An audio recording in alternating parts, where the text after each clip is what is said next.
Okay, so there we go. I get it. Just for the record, everybody, it took me a long time to figure out how to do sharing too.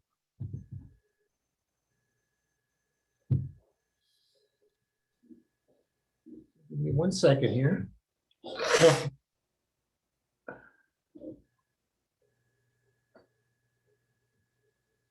Larry, how are we doing in getting in the registers coming on board? Excuse me? People coming online? People are online. They're all waiting for you, and they can ask questions through the Q&A button. Panelists can chat with each other through the chat button, and we are recording. And welcome, Gary, Thank you. to start. Okay. Good morning, everybody. Welcome to the Association for the Study of Cuban Economies 31st Annual Meeting. I think that makes us the longest existing Cuban organization in the US. At least that's what people tell me. Our conference today is on COVID and the Eighth Party Congress reforming the Cuban economy. It's actually going to be much more than that. I have to tell you that we have been working with great detail trying to I'm sorry. Trying to get ready. We, of course, originally planned a in-person meeting that fell apart originally because the cost just escalated.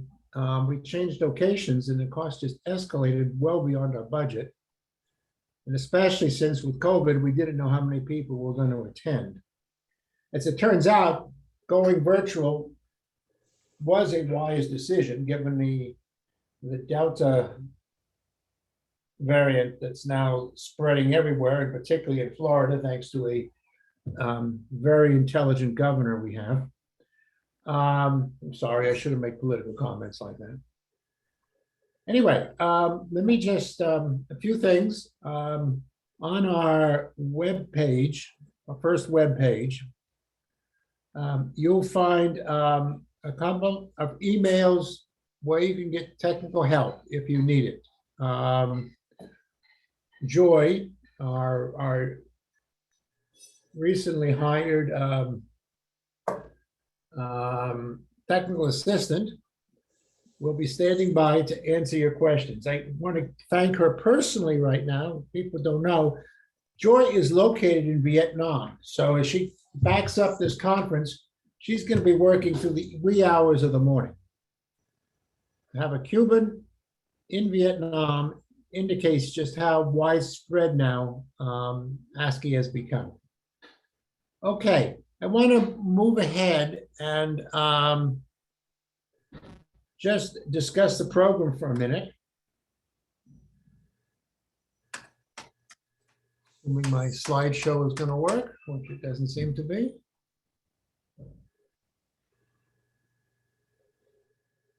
There we go. So our morning session will be on the economic and political context. You can see we have 3 great speakers. You'll get more bio information for them in a minute. This afternoon, Tarea Ordenamiento and its aftermath with Joaquin Pujol as chair. Joaquin has been a member of ASCE, I think, almost since the beginning, and for many, many years did published our bulletin that included press reports. And we have, quite a few very good people for that session as well. Louise has been with ASCE forever. So is Ernesto Hernandez-Cata. But we have Gabriel de Bella and Rafael Romeo, both formerly of the IMF. I guess Gabriel still is, covers Eastern Europe. So very important. Tonight, we have an open mic session. This is new. There's 2 reasons we have done an open mic session. One is that one of the great joys of our live conferences is the discussions that take place outside of the panels, between panels, over snacks, over coffee breaks, over lunch, and over dinner. And it really adds an enormous amount to the learning process. We don't have that this year because we're doing virtual. So as a partial substitute, we're doing 2 open mic sessions. I'll discuss the other one in a few minutes. And that will give everybody a chance, or almost everybody, depending how many people are participating, a chance to say a few words. The other reason for the open mic sessions is, as you are all aware, things are changing literally daily in Cuba. And our panel participants start writing their papers, months earlier. Most of them have had to revise them several times. And, if they had time, they probably could have revised them in the last 2 days as well. So this is going to be a chance also to catch up with any news that hasn't been covered in the panels. So please stop in for that panel. And tomorrow we have the international dimensions. This is a panel I might normally have participated in if I had any time to write this year. I think it's some good people, some good topics, particularly interested in one on explaining Canadian foreign policy. Years ago, somebody wrote a paper called Northern Nice, which talked about Canada's failure under, I don't know, Trudeau or who, to the failure of Cuba's attempt to engage Cuba in intelligent discussion. So I'll be interested to see where they're going now. And then tomorrow afternoon, I'll have some announcements at 2 o'clock. Hopefully we won't have a lot to say, except to thank everybody. I'm not going to thank everybody now, partially because it takes too much time, and partially because I haven't had time to prepare the PowerPoints. But we've really had some great people, and I really appreciate what they've done. Then at 2:15, the Cuban political economy challenges. A very, very, very important topic. Some of us, Larry in particular, but myself as well, have been writing for several years on Cuba's political culture. Why, for the most part, why it can change. Maybe it is changing now. But I'm going to be looking, we're going to be looking at that very carefully. I think everybody should pay attention to that. Okay, then tomorrow night, I come back to haunt you with another open mic session, the Cuba crisis and American policy responses. Now, this could be a very, very, very contentious discussion. As you know, ASCE never takes positions on policy issues. We are a research organization. We diffuse information. We give opinions, but as an organization, we do not take political positions. Nevertheless, with everything going on, I thought this was an important session to hold. If they've registered, and I haven't seen them registered, and I have 2 speakers, so I'll spend 5 minutes talking about their views. In any event, I will sort of lay out the beginning of the discussion, and then we're going to open it up. Now, ASCE has a very strong role from the beginning. Cuban issues are always contentious, always get very emotional. But in ASCE, we are all committed to civil discourse. We discuss ideas, we do not attack persons, and we do so respectfully. Our panel chairs have been told that, and expect them, if somebody starts ranting, attacking others, to cut people off. I will definitely cut people off if they do that. This is a type of good discussion, but not acrimony. Okay, and then Saturday we have a session on agriculture. We do this every year. It should be a very good discussion as well. And this too, by the way, has an importance for, I'd like everybody to attend who can. We are going to remember Pepin Alvarez. Pepin Alvarez was one of the founders, well, I guess he wasn't a founder, but he was an early member of ASCE. Was writing in Cuban agriculture long before anybody else thought about it. When he passed away this year, I went up and looked up some of his articles. A lot of them are published from the University of Florida. When I first went to Cuba, I knew nothing about Cuban agriculture, and I spent an enormous amount of time just trying to understand the structure of it. I wish I had seen Pepin's articles at that time. So some close friends of his, including Jorge Perez Lopez, who of course does our program every year, Bill Messina. The person I don't know are going to be talking about Pepin. And then our last session, we're going to have be chaired by Jorge Duane of the Cuban Studies Institute at the Florida International University. ASCE has been working hard, as has Duane, to integrate our programs. Had we had a virtual in-person meeting this year, we would have done it under their auspices at the Florida International University. That didn't work out, but they have a panel here on the recent work on the Cuban exodus. I do not know the speakers, a lot of them from the Institute, so I'm going to hopefully learn a lot. I should mention next year we do plan to have a meeting, a live meeting, also at Florida International University, but with the School of Law. I'll discuss that at a later time. So that's it, and I'm going to give everybody 2 minutes to take a break, stretch, drink a cup of coffee, and then I will start our session. And also I can right now send a picture if you like.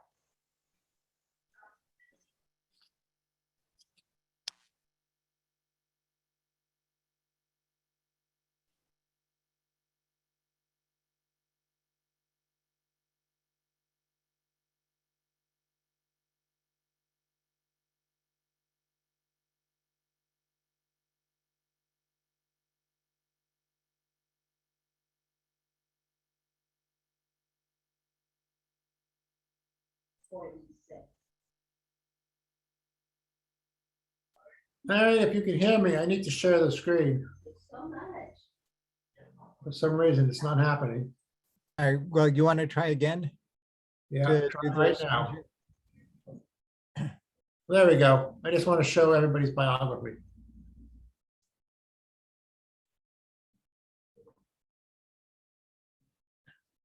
Well, your screen is not yet shared.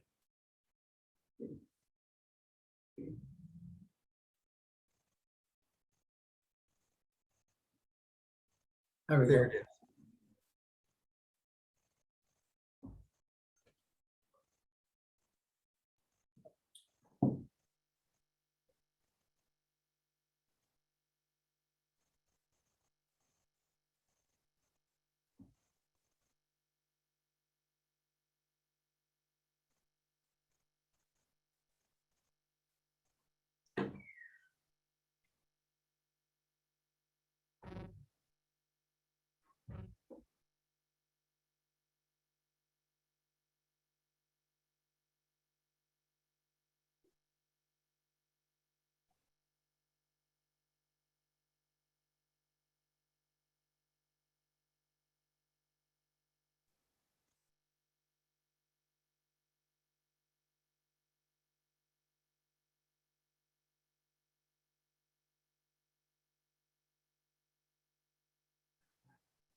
Okay.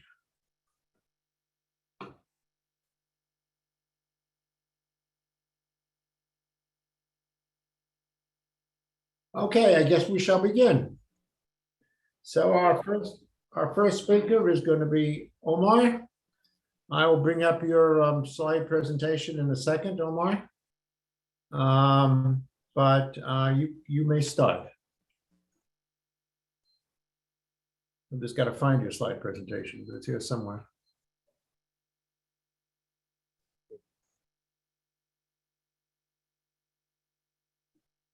Yo te voy diciendo, Gary, la otra, a la hora de cambiar, ¿no? O no sé. No, I'm finding it. Just give me a second.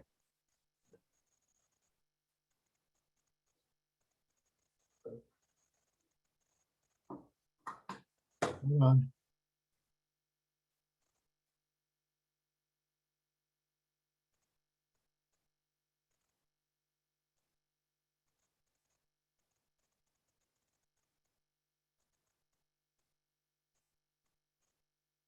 I'm not sure what's going on here. Hold on. Hold on. I'll be there in a second. Perfecto.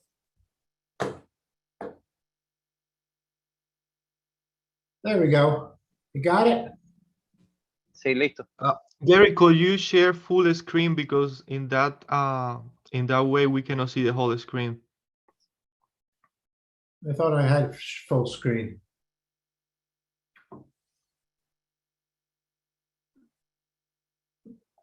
Try to go to display settings and change it in the top. Well, I've got to get at it. Let's see. I've got to figure out how to do that. Oh, display settings. I see it. Sorry.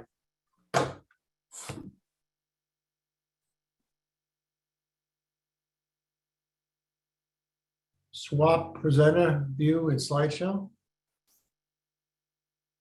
Yes, Got it? perfect. Thank you. You could go to the beginning now. Yeah. Perfect. Thank you. Ok. Comienzo. Sí. Bueno, muchas gracias a ASCE una vez más por tener la posibilidad, esta vez desde Cuba, exponer mis criterios. Yo realmente estamos en un momento bastante complicado y por lo tanto yo trato de presentar qué ha pasado después del 1 de enero hacia acá. Es decir, ¿por qué el 1 de enero? Porque es el día que comenzó la tarea de ordenamiento. Es decir, cada vez que hablamos estamos hablando de lo que ha pasado realmente en este año 2021, que ha sido un año bastante complejo. Así podemos decir que en Cuba comienza esta tarea en el peor momento económico. ¿Por qué decimos esto? Porque en Cuba el año 2020 realmente tuvo un desplome del Producto Interno Bruto de alrededor de un 11%. Realmente hubo una caída muy pronunciada que ya venía cayendo desde el año 2019 y sin embargo es verdad que los resultados no se observan en el corto plazo, pero ya en el primer semestre de 2021 volvió a caer la caída en un 2% y todo indica que en el segundo semestre no va a haber recuperación de la economía. Por lo tanto, esta tarea comenzó realmente en un momento muy complicado. Siempre ha habido momentos complicados, pero nunca se había llegado hasta este momento. Ha habido una ralentización económica y mucho endurecimiento de las condiciones financieras. Gary, tienes que cambiar. Y eso realmente se acompañó de un deterioro de todos los indicadores macro. Podemos decir el déficit fiscal, la caída de las exportaciones, toda una serie de indicadores que indicaban que realmente la economía estaba en un mal momento. Es decir, en el peor contexto imaginable es que se decidió comenzar con este proceso de ordenamiento. Yo soy de los defensores que había que hacer esta tarea de ordenamiento. Yo creo que ha sido un paso imprescindible para destrabar otras transformaciones, aunque soy parte del criterio de muchos expertos, que yo me incluyo, que realmente tenía que haber antecedido otras reformas estructurales primero antes de llegar realmente a esta tarea de ordenamiento monetario. Y han tenido la razón, porque realmente en un momento en que hay está muy deprimida la oferta para esa demanda que se creó, y se creó porque los salarios aumentaron 5 veces, pero realmente la oferta no se incrementó o no se ha incrementado en esa misma por ciento. Y ahí tienen el gráfico realmente que se acaba de poner, que es que el valor de la circulación mercantil minorista, vemos que estaba en el 2020 al mismo nivel del año 2011. Es decir, ni se pudo haber hecho en el 2016, en un momento de auge. Estaba el periodo de Obama, habían toda una serie de condiciones que se podía haber hecho en el 2016. Sin embargo, se hizo en el 2020, había que hacerlo. O sea, ahora no se trata de si había que hacerlo, pero yo creo que detrás de todo eso, lo que ha faltado ha sido un problema de secuencia. Ahora, ¿en qué consistió esa tarea de ordenamiento para el que no lo conoce? Primero, se comenzó eliminando el CUC de la circulación. Se pasó al CUP, o sea, peso cubano, en todas las transacciones. Se dio una devaluación, a mi modo de ver, muy grande. Realmente la tasa que vino funcionando a más de 50 años de 1 por 1 en la empresa estatal se unificó a la tasa que tenía el sector privado de 1 a 24, y eso realmente fue un riesgo muy grande.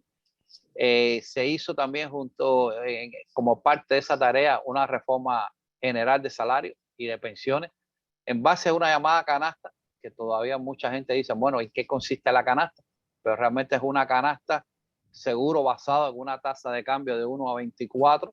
Sin embargo, en estos momentos hay una inflación de casi 3 dígitos, y por lo tanto esa canasta ahora es insuficiente. El valor de esa canasta, que fue lo que sirvió para calcular lo que se le iba a pagar a los trabajadores, es muy insuficiente, porque comenzaron a haber nuevos precios y tarifas en toda la sociedad. Es cierto que una tarea de esta envergadura, realmente lograr una tasa de cambio 1.24 para toda la sociedad, iba a ser complicada. Y era evidente que los resultados no se iban a obtener en un corto plazo. Pero sin embargo, al menos en los primeros 6 meses tenía que haber algún resultado, y realmente hasta el momento los resultados no han sido los previstos. La otra, sí.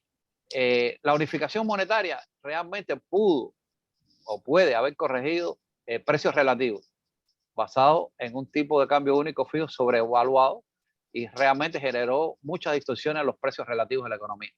Y eso permitió un estímulo al mercado informal de divisas. Es decir, el Estado cambia la economía a CUP, sin embargo, crea mercados en MLC, que después lo vamos a ver, pero no vende MLC.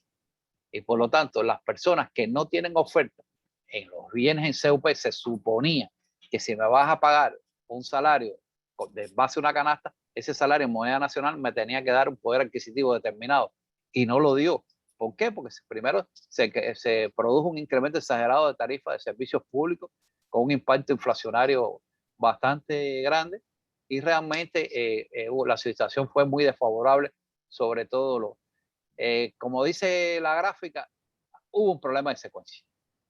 Yo creo que la unificación monetaria no está bien. La unificación monetaria es una medida de la esfera de la circulación. Nosotros los marxistas hablamos de esfera de circulación, esfera de la producción. Es así. Lo que quiero decir que la unificación cambiaria tiene que ver con finanzas, con dinero, pero antes de adoptar esa medida, había que haber adoptado medidas que hoy empiezan a establecerse, pero todavía no se ha publicado, que era la pequeña y mediana empresa, aunque no solo de ella. ¿Por qué? Porque yo creo, como hemos venido diciendo, tú tenías que impulsar la producción de la oferta de bienes y servicios. ¿Para qué? Para compensar esa demanda que te venía. Si tú incrementas nominalmente los salarios, evidentemente sabrías que había mucho dinero en la circulación a los pocos bienes. Por lo tanto, empieza primero a haber liberalizado todo lo que era aumento de la producción, que era sobre todo en el sector privado de la economía, las pequeñas y medianas empresas, etcétera, y no pasó. En resumen, muchas de estas medidas que se han tomado en los últimos 6, 7 meses en términos de tarifas fueron que se modificaron muy rápidamente las tarifas eléctricas. Realmente, aunque el Estado dice que sigue subsidiando una parte de la población, realmente hubo una modificación de las tarifas excesiva. Se establecieron tarifas, podemos decir, exclusivas o determinadas para la forma de gestión no estatal, pero se separó la actividad de la vivienda y el tema del pago de la tarifa residencial. Se produjo un aumento de las tarifas de agua a la población. Realmente se incrementaron muchas tarifas del sector productivo, se establecieron todos los servicios jurídicos prestados por los bufetes. Es decir, en la esfera de los precios y tarifas se produjo un incremento en todas las áreas. Después se dieron cuenta que hubo que hacer bonificación a tasas de peaje. Es imposible que una persona que en Varadero o en Santa Marta trabaje y tenga que venir a Matanzas, no está bien la que estaba, tenga que estar pagando esa tasa de peaje tan grande y después rectificaron. Lo que quiero comentarle es lo siguiente. Ha habido aumentos de precios y realmente la forma que se ha expresado no ha sido la más correcta. Hay que pasar la otra. O sea, se produjo una reducción, la otra. Se produjo una reducción del precio del gas licuado. Ahí no estamos bien. Es la otra. La otra gráfica. Ahí estaba bien. Se produjo una reducción del precio del gas licuado. Primero, la cifra que apareció el 1 de enero era que se iba a pagar 213 el botellón. Después, 3 meses después se bajó a 180, pero lo que no se dijo que antes costaba 7 pesos. Entonces, realmente la forma en que se presenta daba la idea de que el Estado aceptó la crítica de la gente y bajó. No, lo que subió de 7 pesos a 180. Aumentaron extraordinariamente los precios de los medicamentos. Después se rectificaron esos medicamentos. No estamos a tono con la otra. Ahí, déjenlo ahí. Realmente se aumentaron los precios de las medicinas. El Estado después rectificó sobre todo los antibióticos y otros productos, pero sigue siendo precios ya bastante elevados. Hubo mucha discordia y muchas críticas al tema de los comedores obreros, que ha sido típico en un país como Cuba, que las distancias son largas y la gente no está como en otros países dispuesto a ir a un comedor, a un restaurante, una cafetería para la vida diaria. Y entonces llegaron a ponerse tarifas de un almuerzo alrededor de unos 100 pesos. Y ahí el Estado y el sindicato lograron establecer que por encima de 18 pesos el que tiene que pagar ese almuerzo es el centro de trabajo o una parte de producción agropecuaria. En el tema de la producción agropecuaria, para estimular la producción de alimentos, el Estado implementó un paquete de 63 medidas. Algunas fueron ajustes y tarifas y precios que cada 2 o 3 meses se ajustan. Es decir, ayer se volvió a ajustar el precio que el Estado le está cobrando a los campesinos por el gasto de agua y el gasto de la electricidad, porque al precio que el Estado le estaba pagando a algunas producciones no le era rentable. Y lo que estableció inicialmente fue una rebaja de los precios del servicio eléctrico y el cobro de agua. Ayer se volvió otra vez a reducir eso, porque el campesino dice que no, con la tecnología y los equipos gastadores de agua, etcétera, regar una plantación le cuesta muy caro por el precio del agua. ¿Y a qué precio tendría que entonces poner los productos finales? Entonces ahí todavía ha habido divergencia a tal punto que en la tarima de los cubanos ha habido muchas dificultades en que lleguen esas 63 medidas. Es decir, no se manifiesta un aumento significativo de los productos, excepto lo que ha pasado en las últimas semanas, que el Estado le quitó el tope a los precios de los productos que había establecido y ahora comenzó de nuevo a brindarse o empiezan a aparecer en algunas tarimas o puestos de vianda algunos productos que el campesino lo había escondido porque no podía venderlo a un precio, porque el Estado le había puesto un tope. Medidas absurdas, pero que se establecieron. La otra. El Estado también quitó algunas medidas en el tema de la comercialización. El papel de acopio ha mermado pero todavía existen muchas dificultades. Se establecieron precios descentralizados. Es decir, hay toda una serie de medidas en el tema de la agricultura, pero algo todavía está faltando. ¿Cuáles han sido los efectos para la población de esta tarea de ordenamiento? La otra slide, please. Bueno, los efectos para la población. Realmente ha habido una pérdida de poder adquisitivo de los salarios. Yo digo que eso no es un tema nuevo. Realmente en Cuba nunca los salarios han estado muy relacionados con los precios, pero realmente en estos momentos los precios, ha habido una inflación de un 500%. ¿Por qué? Entre otras cosas, porque se eliminaron los subsidios a todos los productos. O sea, aunque existe una canasta básica, ya los precios no son los de antes, ya todo está multiplicado. El que más se ha golpeado es el aumento de la electricidad. Ha habido una escasez de productos en las tiendas liberadas en CUP.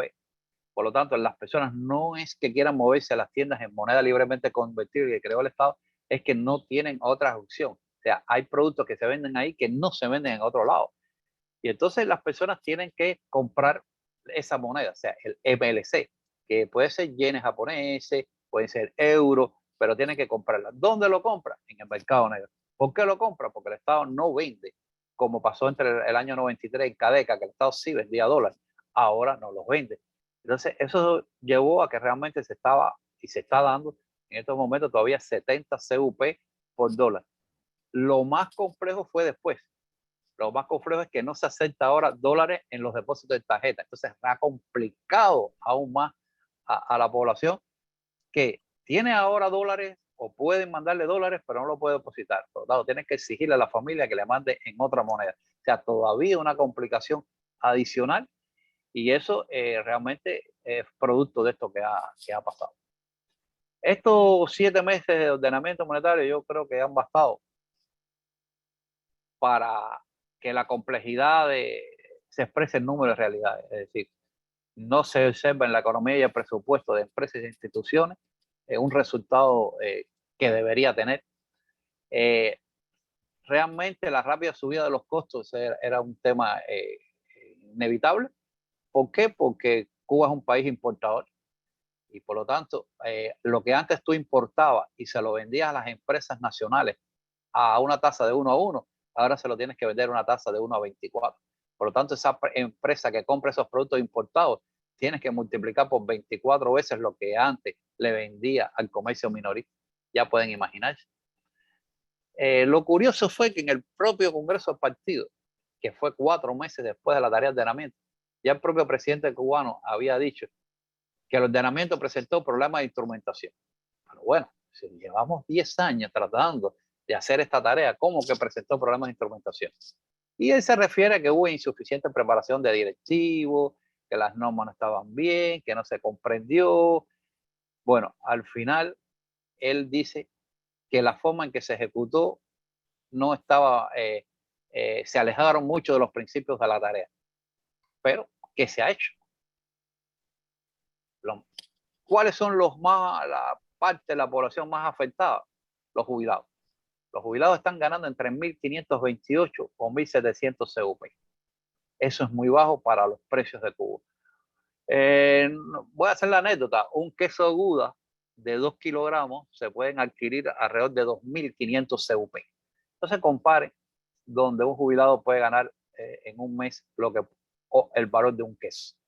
Vaya, cosas así absurdas. Si usted quiere comprar un paquete de pollo de 2 kilogramos, tiene que pagar 300 pesos. Entonces ya pueden comparar realmente si esa tarifa es baja o es alta. Recientemente, bueno, el Estado se dio cuenta y le dio 1.528 más a aquellos que son jubilados, pero que fueron combatientes de la revolución de una u otra forma. Ahora, al principio se creó, fíjate, estamos hablando como si fuéramos varios años, estamos todavía en los primeros 7 meses de esa tarea de ordenamiento. Se establecieron 23 grupos salariales, donde el 80% de los trabajadores están en el grupo del 1 al 10. ¿Cuál es el grupo 1? Bueno, el grupo 1 es el salario mínimo, 2.100 pesos. 2.100 pesos es el salario mínimo que se le puede pagar a un trabajador. Pero el grupo 10, que es más de la media del país, el salario son 3.260 CUP. y se plantea que el salario promedio del país es 3.800 CUP. Ahora se acaba de decir que van a desaparecer esos grupos salariales y que el directivo de una entidad puede pagar los salarios que quiera, basado en el % que tiene que dedicar a los salarios de su empresa. Pero bueno, ya tiene mayor discrecionalidad y yo creo que varíamos a ver cuáles son los resultados. A nivel empresarial, ¿cuáles son los resultados? Primero, es cierto, se ha clarificado la contabilidad, ya no hay contabilidad en dos monedas, pero lo más interesante es que muchas de las empresas que eran rentables ante esta tarea, o sea, hasta el 1 de enero, hoy tienen una situación de irrentabilidad, o sea, con valores negativos. El Estado ha tratado de subsidiar a muchas empresas, sobre todo en un primer año, y ha sido muy complejo, a tal punto que realmente a 7 meses de haberse hecho esta tarea de ordenamiento, se dijo oficialmente que hay más de 500 grandes empresas en Cuba con irrentabilidad. Entonces, un presupuesto que ya tiene un déficit de alrededor de un 20%, que ha tenido que ya subsidiar determinadas actividades, que tiene una COVID, que era un gasto que realmente no estaba controlado, o sea, que era un gasto elevado, ahora puede ser que termine este año, yo creo, con más del 20% del déficit de presupuesto. Esto es una tarea bastante. ¿Qué medidas harían falta? La otra. Yo creo que hay que seguir flexibilizando y tuve la oportunidad de leerme los documentos que van a salir en la Gaceta próximamente sobre las pequeñas y medianas empresas, las cooperativas, y realmente sí son cosas positivas. Yo creo que hay interés en avanzar, pero todavía cuando uno lo lee ve que hay resistencia, mucha resistencia ideológica a este tema. Yo creo que para qué repetir que realmente el sector privado ofrece a este proceso muchas ventajas desde el punto de vista de creación de empleo, desde el punto de vista de aumentar la base productiva y por lo tanto mayor pago al presupuesto. El nuevo listado de actividades a ejercer, tengo mis críticas porque es el mismo listado para las 3 formas de propiedad, cooperativas, privados y estatales. Me quedan 5 minutos. Pero sin embargo, todavía ese listado no da oportunidades para el sector de la alta calificación. Podemos llamar arquitectos, abogados, economistas, etcétera. Están muy concentrados todavía en manualidades, en la esfera manufacturera. Yo estaba viendo en el tema de la gráfica. Usted puede tener un taller de impresiones, pero lo único que puede imprimir son afiches comerciales. O sea, en el área comercial. Usted no puede hacer un periódico, está bien, no puede hacer una revista, perfecto, no puede hacer un libro, pero no puedes hacer un folleto, o sea, no puedes imprimir nada, solamente propaganda comercial. Entonces, yo voy a comprar una maquinaria, voy a hacer una pequeña y mediana empresa solamente para diseño divulgativo de publicidad. O sea, habría que ver esto, ¿no? Pasa otra ahí, si puede. Bueno, ahí el permiso, lo más interesante es que ya se aprobó, o sea, ya se aprobó en el Consejo de Ministros, después se aprobó en el Consejo de Estado y ayer se hizo una mesa redonda explicando en qué consisten los documentos. ¿Qué falta? Que salga el documento. De forma general, ¿qué ha pasado? No ha habido relación de los precios con los salarios. La tarifa eléctrica subsidia, sí, al 87% de la población. Uno puede decir, bueno, está bien, qué país más generoso. Pero es que ese 87% de la población muestra un bajísimo nivel de equipo electrodoméstico en una familia cubana.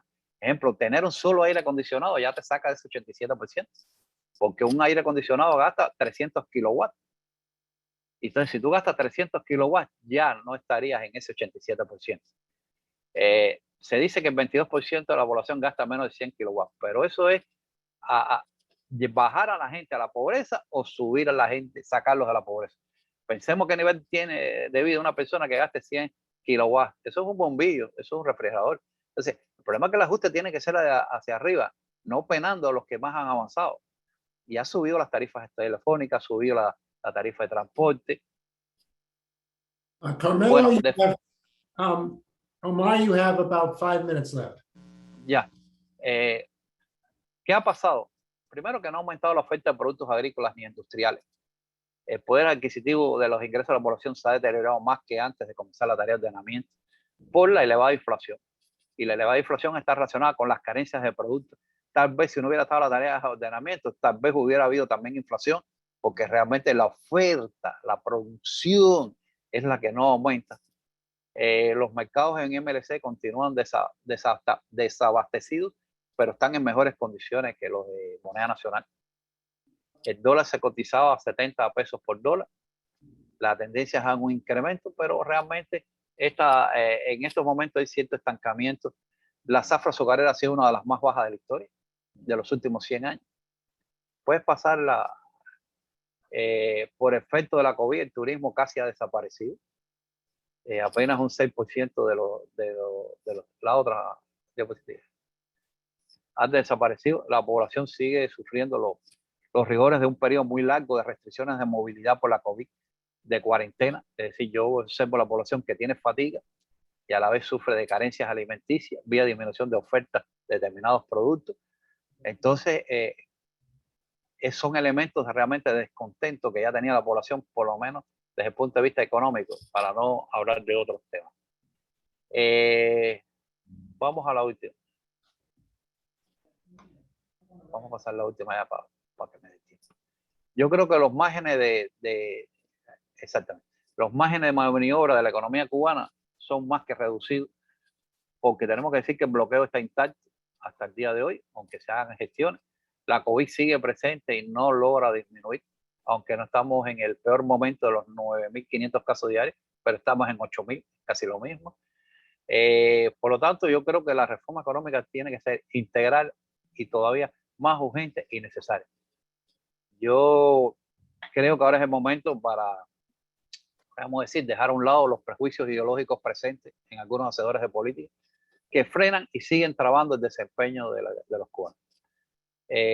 Yo creo que la competencia y el mercado son elementos imprescindibles en esta coyuntura.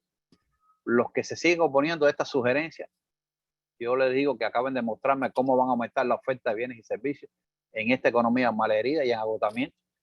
Y yo creo que es momento de terminar los discursos de barricadas, de revancha, de críticas uno con el otro.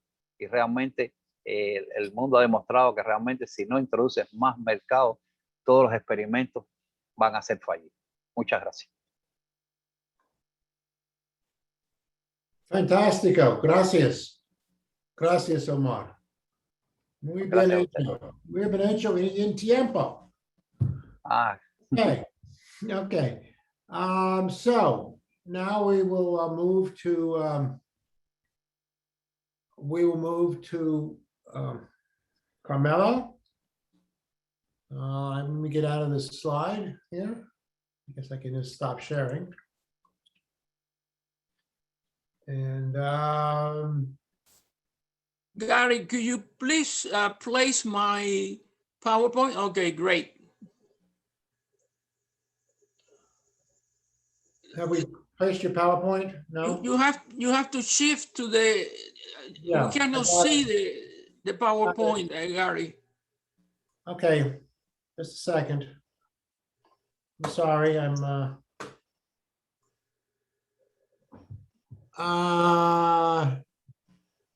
here we go. Okay, you got it? No.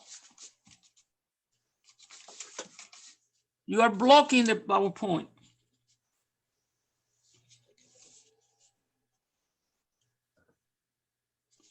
No, I thought you had it on there. Just hold on a second. Okay, can you put it full screen, please? Well, I'm trying to get it on first. Can you see It it? is on. It is on. You Okay. have to put it full screen now. Full screen. Okay, hold on. I can't see it at all, so I don't know what's going on. Go to slideshow and press start slideshow. Oh, thank you. Thank you. You're right. That's right.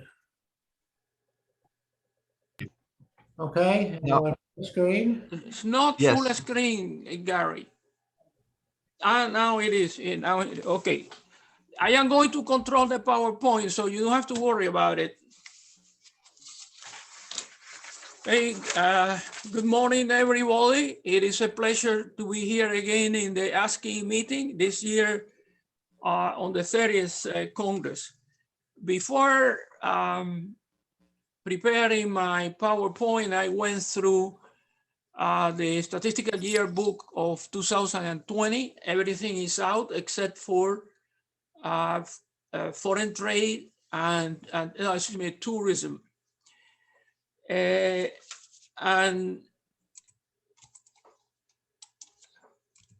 I cannot change the slides. I cannot change the slides. Because I'm sharing it, You have to put the slides. I have to change it.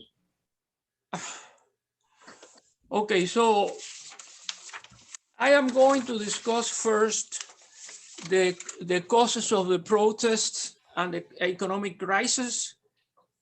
And as Omar said already, Cuba is facing the worst economic crisis and protests since the 1990s. And in my presentation, I am going to do three things. First, I will analyze the multiple causes of the crisis and the protests.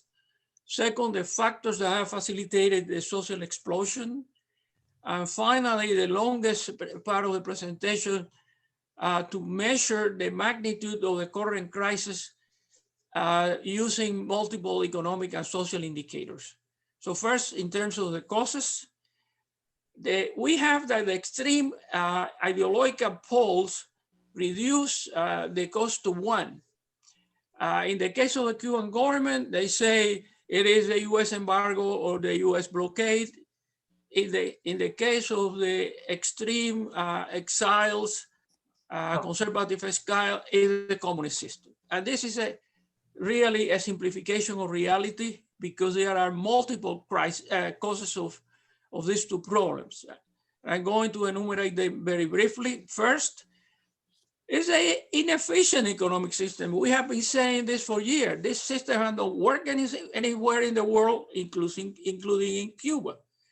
It's a system still in spite of the structural reforms introduced in 2007, there is a predominance of central planning and the state ownership of the mix of production over the market and non-state ownership. The second is that there is a very severe economic and humanitarian crisis in Venezuela that have been admitted by the United Nations in a very important report. And because of that, Venezuela have drastically reduced its economic relationship with Cuba. The purchase of Cuban professional service, which is the first source of hard currency in the island. The second, the supply of oil on a very favorable term, and that covers about 1/2 of Cuban needs. And the third is direct investment that was totally stopped in 2018. And the third is the Cuban economic incapacity to finance its imports with its own export. And this is due to the fact that agricultural, manufacturing, fishing, everything have declined, as Omar already noted. For instance, the value of Cuban total exports contracted by 67% between 1989 and 2019, while imports increased and so did the merchandise deficit. We have a case of China. Cuba was selling China about $400 million. It was importing from China more than 2,000. So there was a deficit in the trade of goods. And what China did, they reduced imports to Cuba to 1/2. That's the best example of the Cuban incapacity to finance imports with its own export. Now, the fourth cause of the crisis is the strong sanctions imposed by Trump, reinforcing the US embargo or blockade. The first one is the application of Title VI of the embargo law. It used to be suspended every 6 months, including the first 18 months of Trump presidency. But Trump enforced this Title VI, and what it does is allows to sue, to allow foreign companies to sue the Cuban government for trafficking in assets confiscated by the government. And this imposition of Title VI have resulted in a paralyzation of new foreign investment and even departing from the island some of the investors that were there. The second was the restriction of US flights to Cuba, and also the banning of cruises that were taking most of the tourists. The third is the imposition of a top on remittances, and eventually the banning to the Western Union for sending those remittances to Cuba, because it was a military agency that was receiving those remittances.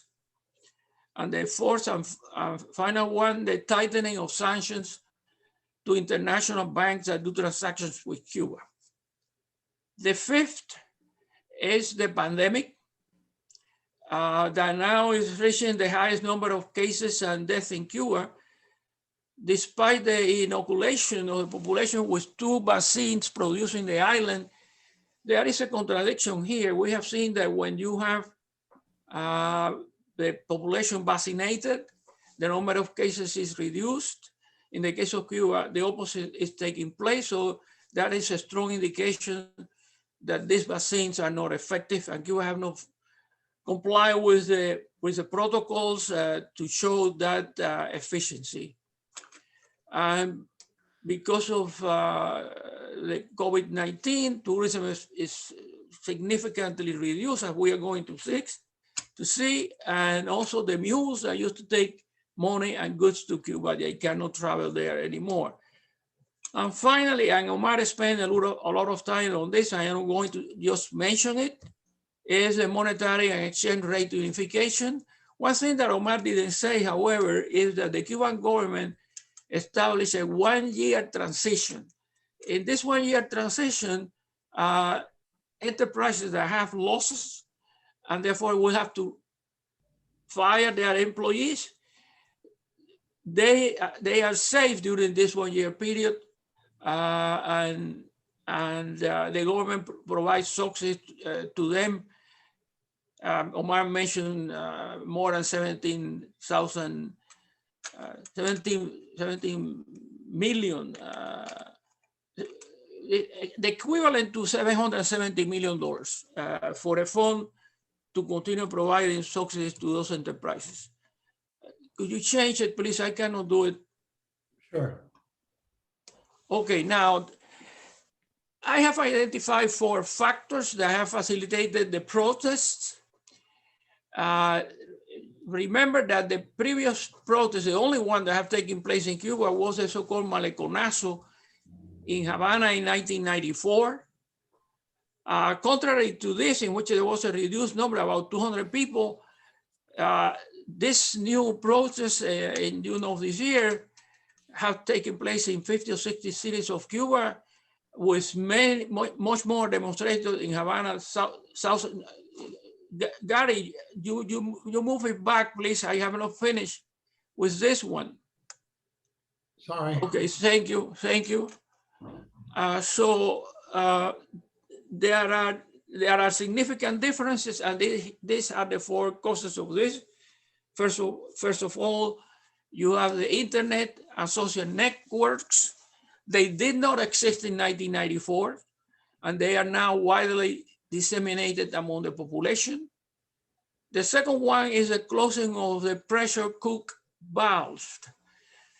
Whenever faced with a dire economic situation, the Cuban government allowed the escape of the discontent as an alternative. That is not possible anymore because Barack Obama, at the end of his administration, terminated the so-called dry feed, wet feed policy that allow people who arrive to land in the United States to receive asylum. That is no longer the case. And then Trump, of course, used this to reinforce his anti-immigration policy. So there are very few people arriving, and most of them are sent back by the Coast Guard to Cuba. There is the absence of a charismatic leader. When the Maleconazo took place in Havana in 1994, Fidel Castro very quickly appeared in the middle of the demonstrators and convinced them to stop protesting. Of course, neither Raúl, who is retired, nor Díaz-Canel have such a charisma and population support. And finally, the alienation of the youth. These youngsters have been born after the revolutionary takeover. They do not share many of the ideas of the elderly. They are tired of the hardships and repeated government promises that are not fulfilled. They wish for a better life and handle social networks very, very efficiently. And finally, they support the newest slogan, Fatherland and Life, opposite to Fidel Castro's slogan, Fatherland and Death. Okay, so here we have the first economic indicators of the social and economic crisis. And we'll start with GDP, gross domestic product. It has been virtually stagnant since 2016. As Omar said, it declined by 0.2% in 2019. You can see that in the graph, in the figure, and then by 10.9% in 2020. This is the biggest drop and have been said by the government since the economy declined by about 15% in 1993. That was the worst year of the crisis of the 1990s. And in the context of Latin America, this is the strongest fall after Venezuela that declined by 30%. It's much higher, the Cuban decline, almost 11%, at the regional average, which is about 7%. I have estimated that the annual average in the period 2016 to 2020 has been minus 1.3%.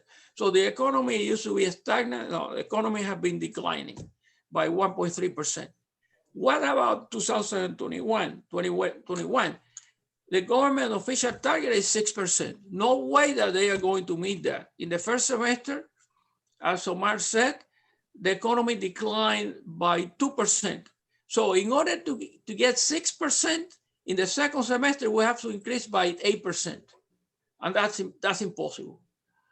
And ECLA is projecting a growth of 2.2%. ECLA usually is very optimistic about Cuba, and then they have to redo their calculations after Cuba publishes its own figures. And this projection is the lowest rate after Haiti and Venezuela. So they are not going to do that. It will be either stagnant or declining. Next, please. Okay, now gross capital formation is very important because as higher as a proportion of GDP, higher economic growth is. In 1989, before the crisis of the 90s, it was 25% of GDP. You can see the graph here. In the year 2000 is 53.8%. That means that when you compare, this is an index number, when you compare the year 2020 with the year 1989, there is a decline of almost half, 46 percentage points. The fiscal deficit in 2020, all this is from the Cuban statistical yearbook. So it's 18% of GDP. That's the highest in the 1990s. For this year, it's estimated to be 30%, so to be even higher. Inflation, there are different estimates, but the range goes from 500% to 900%. This is the highest inflation in the region after Venezuela. And then monetary liquidity is important because it's called M2. It measures the circulation, the monetary circulation in the economy. And in 2020, for the first time, exceeded GDP since 1993. It exceeded it by 121%, much higher than GDP.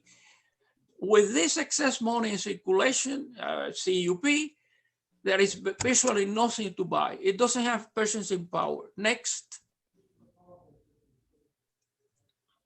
Okay, now here are a series of indicators in terms of internal physical production. Mining, oil declined 22% between 2010 and 2020. Natural gas declined 28% between 2015 and 2020. And this has increased dependence on imported energy in Cuba that have been able to reduce by about 10 percentage points before. Internally, there is a return of the blackouts, 7+ hours, as in the crisis of the 1990s. I have followed 24 key products for about since 1989 annually in agriculture, livestock, seafood, and manufacturing. Out of these 24, in 2020, 19 declined. Only one out of these key products increased production slightly. The others, all of them declined. And when you compare 2020 with 1989, 12 of these 24 products, half of them were below the 1989 level. So Cuba is below the production in 1989 before the crisis of the 1990s. And 12 are below previous production peaks. The sugar harvest, Omar mentioned that, 792,000 tons is one of the lowest in history. This should be compared with 8 million tons in the 1980s. Out of those 600,000 have to go to domestic consumption and 400,000 have to be exported to China, meaning that there is a deficit in internal consumption of 200,000 tons. That will be reduced. In the external sector, I already mentioned the decline in export value by 67% between 1989 and 2020. Imports have declined by 9%. The deficit balance of goods grew 130%. The surplus balance of goods and services. In the first comparison, we were using only goods. Now here we are combining everything, goods and services, including exports of professional services. That declined by 58%. It was negative for the first time in 2020. And this is because the value of professional services have shrank from almost 14% to 7% due to Venezuela's cut in the purchase of services and the part of Cuban doctors from other countries that changed to conservative leaderships. External remittances, that's the second hard currency source, declined by 35% between 2018 and 2019. Tourism, in January, May 2020, there were 1 million tourists less. And according to Cuban figures, in this period, in January, May 2020, there was only 11% of the tourists that there were in the same period in 2020. And gross tourism income, which is the third hard currency source, declined 80% between 2017 and 2020. And hotel bed occupancy is about 48% in 2019. Of course, in 2020, much lower than that. Foreign direct investment, I already mentioned, is paralyzed because of the application of Trump Title VI, and Biden have not changed that policy yet. External debt, Cuba did not pay the second payment to the Paris Club in October of 2019. The club imposed a 9% penalty. There were negotiations. there have been a postponement of the payment, but we don't know for how long. And this is a key thing, and something quite important that is not very well known. The default on the debt renegotiated with Russia led to the suspension of Russian investment projects in Cuba. International reserves, they are not published, but they should be at a very low level or virtually exhausted due to the crisis. There are no resources to deal with rising import costs, and its limits, and there is limited to fiscal policy space, as Omar mentioned. And finally, Cuba has not a lender of last resort because it doesn't belong to the IMF, the World Bank, or the Inter-American Development Bank. Next. Next, please. Okay, now social indicators, unemployment. One of the most interesting things is that the labor force participation rate have fallen from 76% in 2011 to 65% in 2020, and is declining. Open unemployment in 2019 was 1.3%. This is one of the lowest in the world, certainly in Latin America. But I have measured underemployment at 29%. And this excess labor in the state enterprises that Raúl Castro tried to get rid in the period 2010-2015, but he also only dismissed 500,000 workers out of a total surplus of 1.8 million. So there is all that labor is still in the economy. And the unification process, monetary unification, should get rid of that. As enterprises with losses are shut down, they will have to, these workers will be unemployed. And that's one of the reasons why the government put a 1-year transition. The enterprises are signed commitments saying in this year, we are going to eliminate those losses. I have serious doubt that they will be able to do so. So the question is what they are going to do after the 1-year transition ends. If that all unemployment, disguised unemployment is released, then the government have to expand private enterprises, self-employment, service cooperative, all this. And Omar already mentioned that it's not clear whether the new law of enterprises it will be guaranteeing them and allow them to expand fast enough to absorb all that surplus labor. And here you have the real pension and the real salary. The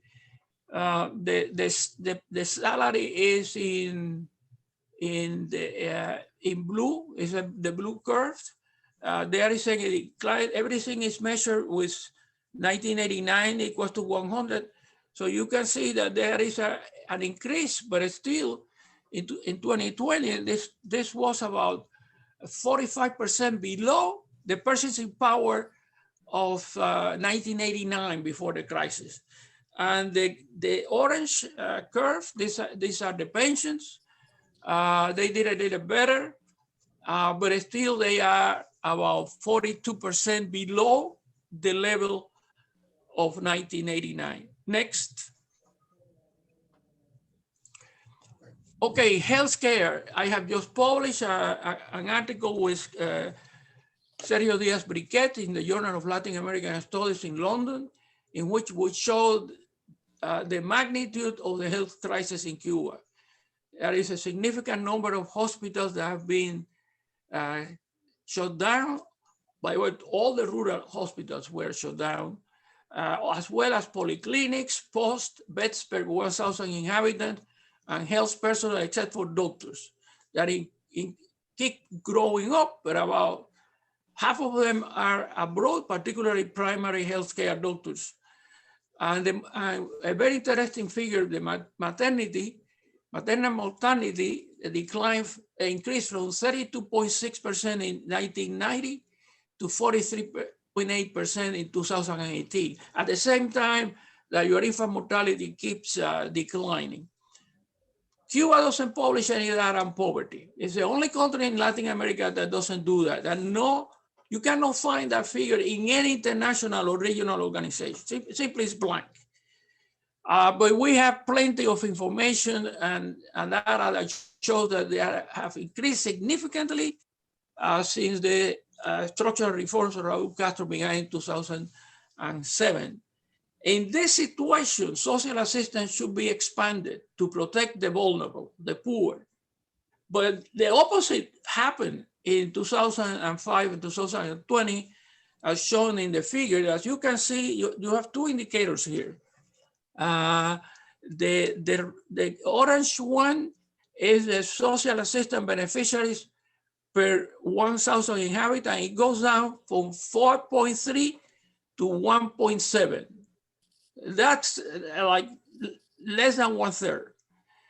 And the other indicator is the cost measured by the state budget of social assistance in relation to GDP. And that declined from 2.2% of GDP to 0.3% of GDP. So again, instead of expanding the minimum social protection net, it has been contracting.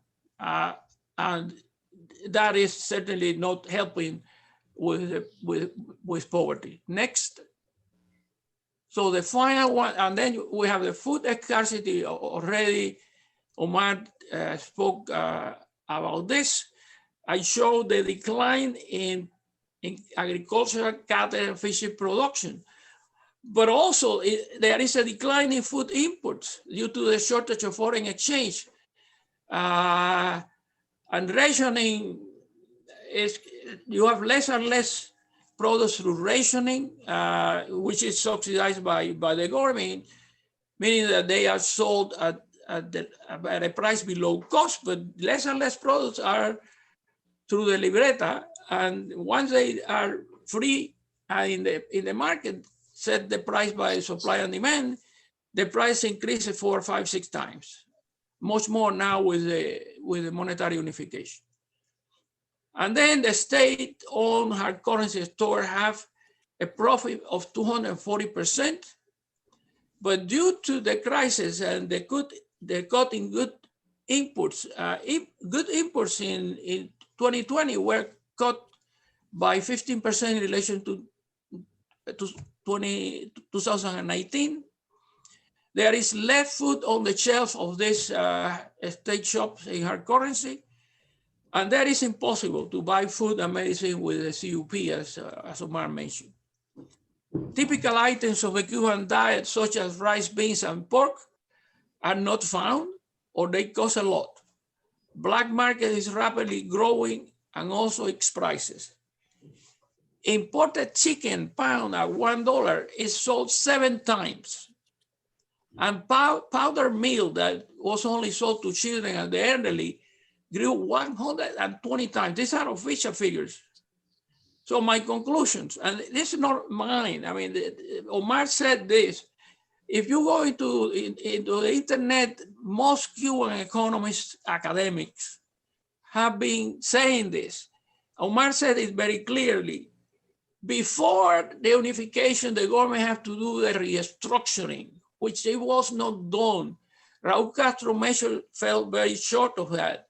If they have done that, expanding the non-state sector significantly, there would have been an increase in the supply, and the government won't be suffering the problem that is suffering now. Now, of course, in the middle of this crisis, they cannot do that. Everything is going down.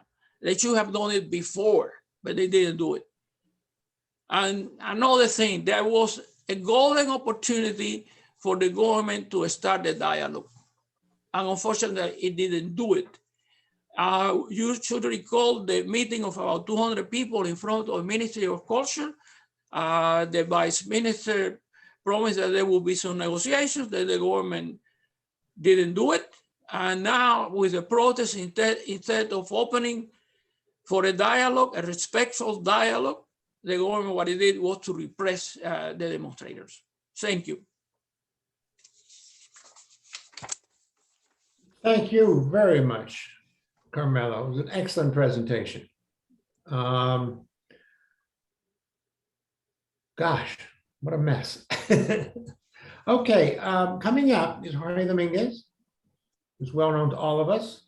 He's got a very interesting, I read his slideshow last night, it's very interesting comments and great perceptions of what's going on is, well, I'll leave my comments to later.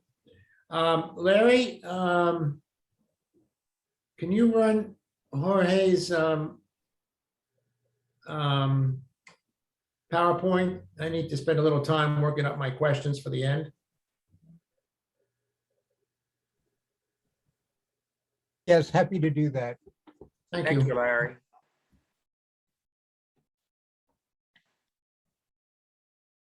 All right, one sec.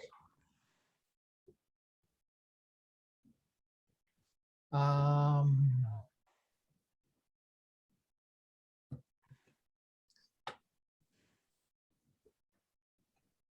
right, can you all see it? Yes, I now can. All right. Should I begin? Yes, you Okay. can. Okay, and Larry, you're going to flip the slides, right? Yes. Great, thank you. Thank So you you. put a very- full screen, Larry, before Jorge start. Yeah, hold on a sec. That looks good to me. Can you see it now? Full? Not now. All right, let me go back to where I The was. moment ago was just fine. Naturally. Let me try to go back. That's what happens when there are too many cooks.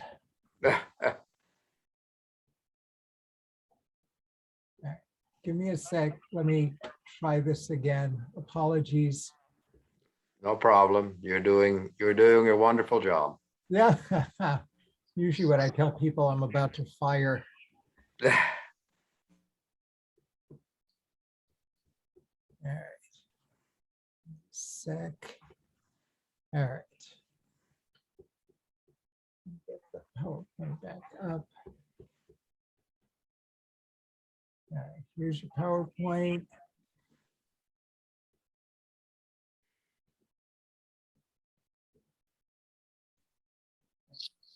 Share screen, show that again.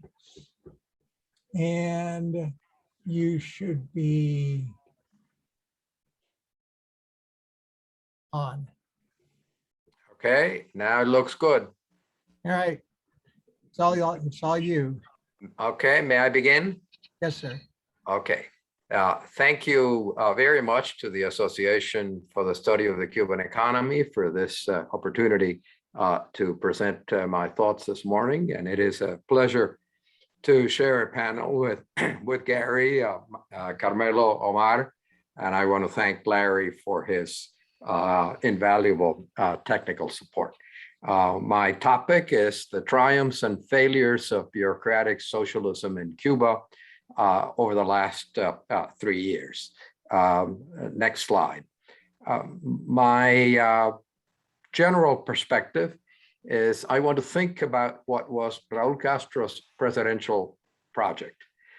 And he called it the achievement of a prosperous, sustainable, and irreversible socialism. It rested on two pillars. One was the reform of the economy. That was slowing down in the middle of the decade. It was then blocked at the time of the 2016 Party Congress. And in the years that followed, Omar and Carmelo have done a terrifying but excellent job in describing the nature of the problems and the reasons for it. So I will not be addressing that topic. Instead, I want to focus on the second pillar, which was the attempt to institutionalize the political regime through depersonalization and also through the establishment of new rules. Examples of the new rules was to shift from a single top executive, Fidel or Raúl, to a plural executive with a president of the republic, a prime minister of the government, and a president of the Council of State. Other rules would be Age 60 is now the maximum before anyone can join the Central Committee of the Communist Party. At age 70 is a more discretionary rule to discouraging high office holding for those who are, for example, my age. To me, an interesting feature of the 2021 Party Congress is that it may have anticipated, in some respects, motivations of the protests in July last month. A common slogan of protesters across Latin American countries is, in Spanish, que se vayan todos. One way to think about what the April 2021 Party Congress did is que se vayan casi todos. Not that all the leadership would go away or be fired, but that almost all might go. Among the departures from the Political Bureau and the Central Committee just a few months ago was not only Raúl Castro, but the decades-long organization secretary of the party, José Ramón Machado, former Interior Minister and Jack of all trades, Ramiro Valdés, two of Cuba's most senior and long-serving generals, Leopoldo Sintra and Ramón Espinosa, Vice President Marino Murillo, nominally responsible for the unsuccessful economic reforms, and Havana province first secretary of the party, Mercedes López Acea. Next slide, please. But if one thinks more broadly, not just about individual names, but about a political process, one realizes that the 2021 Party Congress replaced a significant number of Cuba's most senior officials. 6 out of 10 of the members of the Central Committee of the party were replaced. About half of the Political Bureau members were replaced. About half of the first secretaries of the Communist Party in the provinces were replaced. The first secretaries are the key local executives. They really are the most significant officials at that level. And then more dramatically, the entire secretariat of the Central Committee of the party was replaced, and nearly all of the generals, Cuba's most senior generals, who were also members of the Central Committee, were replaced. Next slide, please. Dramatic as some of these changes are, it is a little more muted if one asks the questions, how many new members there are? And that's because the size of the different bodies have changed from the 2016 to the 2021 Party Congress. And I want to use the 2016 Party Congress as my benchmark. So if one asks how many new members there were in 2021, well, it turns out to be that the rate is the same for the two Party Congresses if you're looking at the Central Committee, if you're looking at the Political Bureau, or if you're looking at the first secretary of the party in the provinces. About half of the Central Committee gets replaced, about a third of the Political Bureau gets replaced, and about 2/3 of the provincial first secretaries get replaced. The big changes, and these are not insignificant, but they're more clustered, is that in 2016, the majority of the secretariat remained in place, whereas in 2021, everyone was new. In 2016, all but one of the generals remained on the Central Committee, whereas in 2021, 9 out of 10 are new. The 2016 pattern had been the normal one. The military remained in place unless they died from Central Committee member, Congress to Congress. This is a new change. This is a new pattern. I want to return to it in a few minutes. I do want to name what I think might be rising stars, at least for the time being. One is Prime Minister Manuel Marrero, who has taken the lead at explaining practical problems more effectively than many others. Another one has been Economy Minister Alejandro Gil, who, unlike his predecessor, this time seems to be pushing some of the economic reforms. Another one is the new party organization secretary, Roberto Morales, once a minister of public health. And then two recently retired, formally retired brigade generals, the secretary of the Council of Ministers, Jose Amado Ricardo Guerra, and the head of the octopus, the conglomerate known by its acronym, GAESA, Luis Rodriguez Lopez Calleja. Next slide, please. I do want to then address the next topic, whether to constrain state and party oligarchies. The problem, as I think Raúl Castro had seen it, was that a very small number of the same people had been making all the decisions. And when Fidel was president, of course, he made them all by himself. Moreover, the ministers were unaccountable because so many belonged to the Council of State. So it was the same human being who made the proposal and then also had the authority to approve his own proposals. And the question is, that is insufficient accountability. And another one was that the party leaders who also served as ministers were focused too much on administrative detail when they ought to have been focusing on strategic political questions. The risks, however, in breaking up some of these oligarchies, or at least in weakening them, is that if you reduce the overlap between high party officials and Council of Ministers members, you may be reducing the clout that any one minister may have from day to day. And you are requiring many more consultations, and that delays decision-making. I think some of that may have been happening already. Moreover, if you reduce the overlap between high party officials on the one hand and Council of State members on the other, you also may be lowering the clout, the collective clout of the entire Council of State. And I think that may happen as well. And finally, if you're reducing the overlap between the senior members of the Communist Party and any of the Council of Ministers of the Council of State, you may be impairing the party's capacity to lead. From my perspective, that probably is a good thing, but from the perspective of Raúl Castro enacting these changes, that would be problematic. Nevertheless, the decision was to reduce substantially the overlap across the board, and that's what my next table shows. Next slide, please. First, the Constitution of 2019 prohibited overlap between the Council of State and the Council of Ministers. That's why in 2021, you see on the first rows 2 zeros. That overlap has disappeared altogether.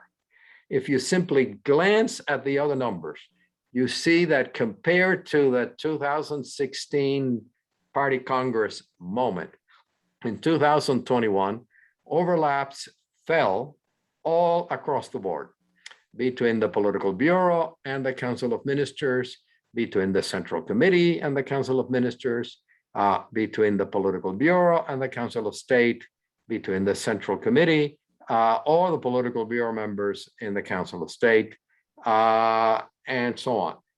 Nevertheless, some of the overlap remains very high. For example, in the Council of State, nearly 2/3 of its members are members of the Central Committee. But what you do see is Raúl Castro making a significant dent on oligarchic overlap constraint. Whether that will work and serve his vision of a socialist regime well or badly, only time will tell. Next slide, please. I do also want to address strategies to try to provide accountability and career incentives. And I want to return to the question of the first party secretary in the provinces, because these really are key officials. One way to think about what has happened is the decision to replace those who were ineffective, to keep those that were essential, and to promote the best in terms of the perspective from Raúl and from Miguel Díaz-Canel. Half of them, as I already indicated, were replaced not only as first secretary of the party, but they were also ousted from the Central Committee. The three in the easternmost provinces that have been key essential support for the political regime, the provinces of Tunas, Granma, and Santiago, what those of us in my age used to know as Oriente Province, they remain both on the Central Committee and as first secretaries of the party. Three of them were promoted and they are no longer first party secretaries in the provinces. Two rose to the National Secretariat and one became a deputy prime minister. And then two were promoted, but they remain as first secretaries in the city of Havana and in the province of Artemisa. So you see the attempt to hold many accountable, but also to reward those who have done a good job from the regime's perspective. Next slide, please. Just want to return to the point of the generals. Generals used to hang on if they were senior generals as members of the Central Committee. Those who retired often remain there. The slide gives you a fair amount of detail. I just want to highlight the point that the 2021 Party Congress is the first one to affirm the party's supremacy over military appointments and dismissals. This is an important consideration when one thinks about the future of Cuba. Many of you, myself as well, had taken note of the persistent clout of these generals. Year after year, decade after decade. This seems to have changed. What the impact of this change will be, only time will tell, but it's important to take note that this year, 2021, is different with regard to civil-military relations than from what we had known in years past. Next slide, please. Just a side moment, stepping away from the Party Congress to look at the electoral institutions.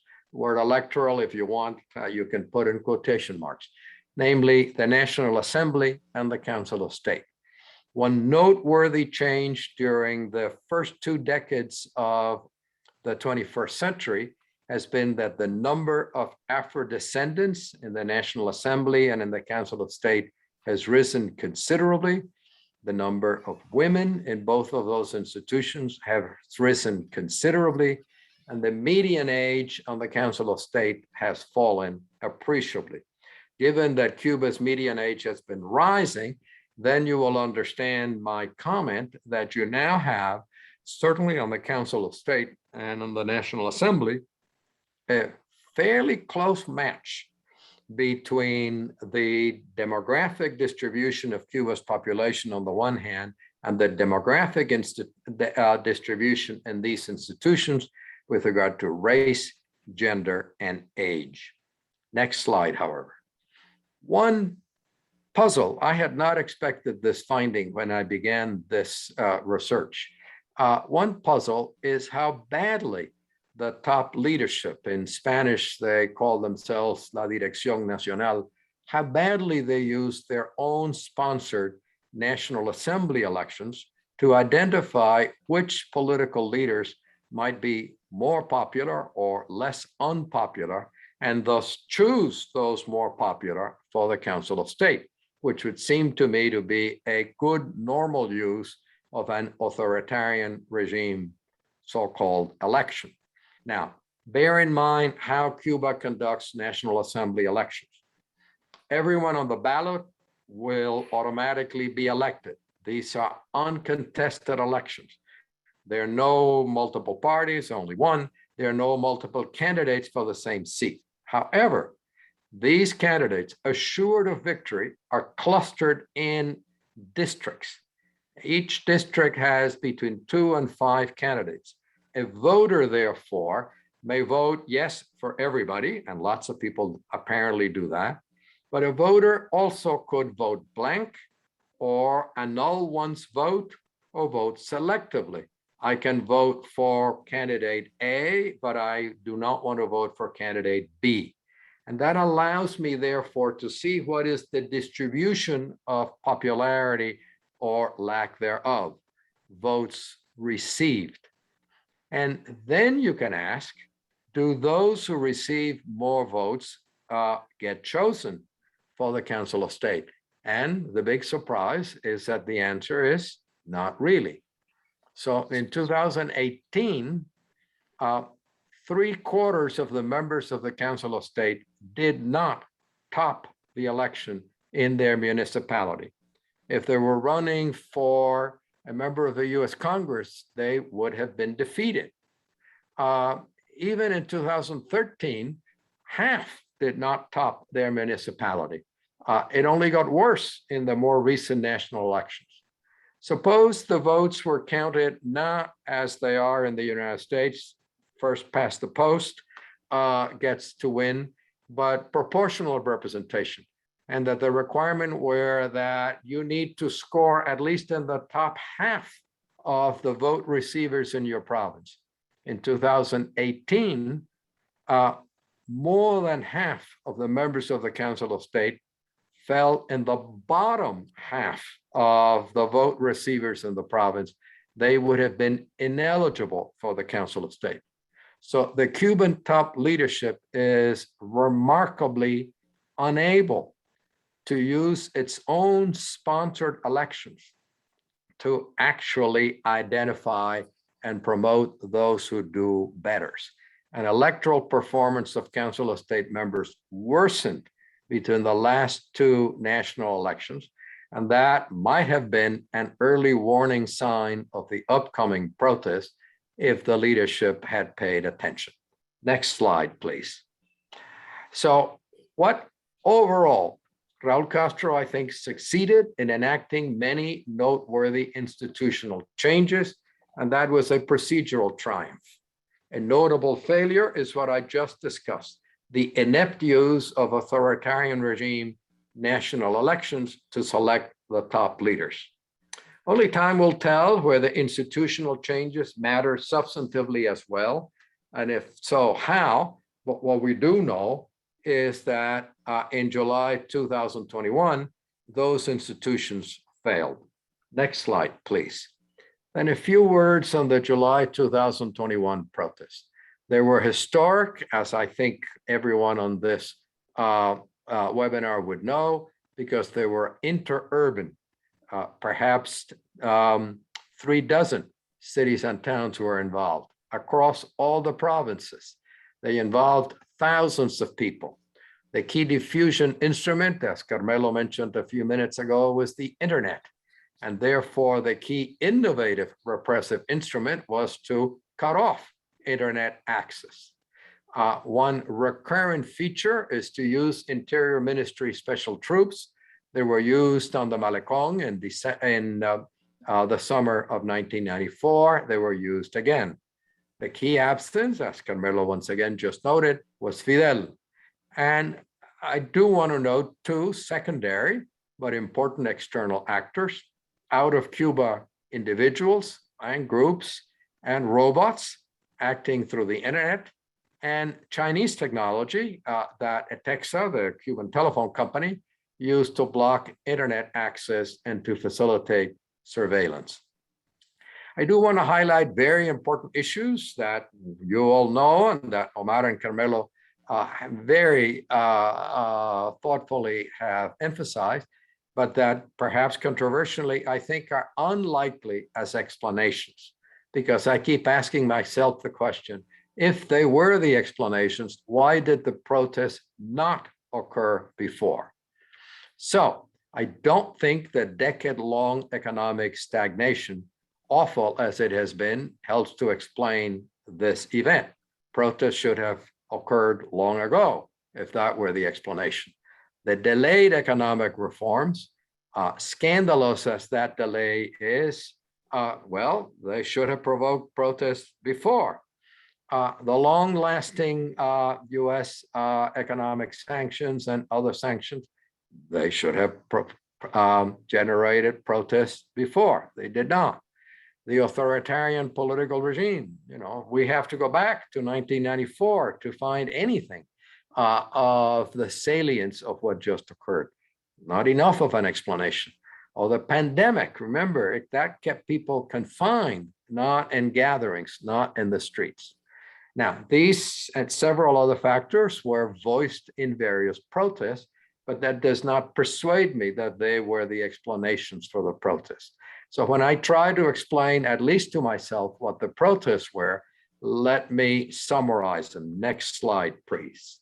So I think it is not the long-term economic stagnation, but the sudden, sharp economic downturn and the very low prospects for recovery.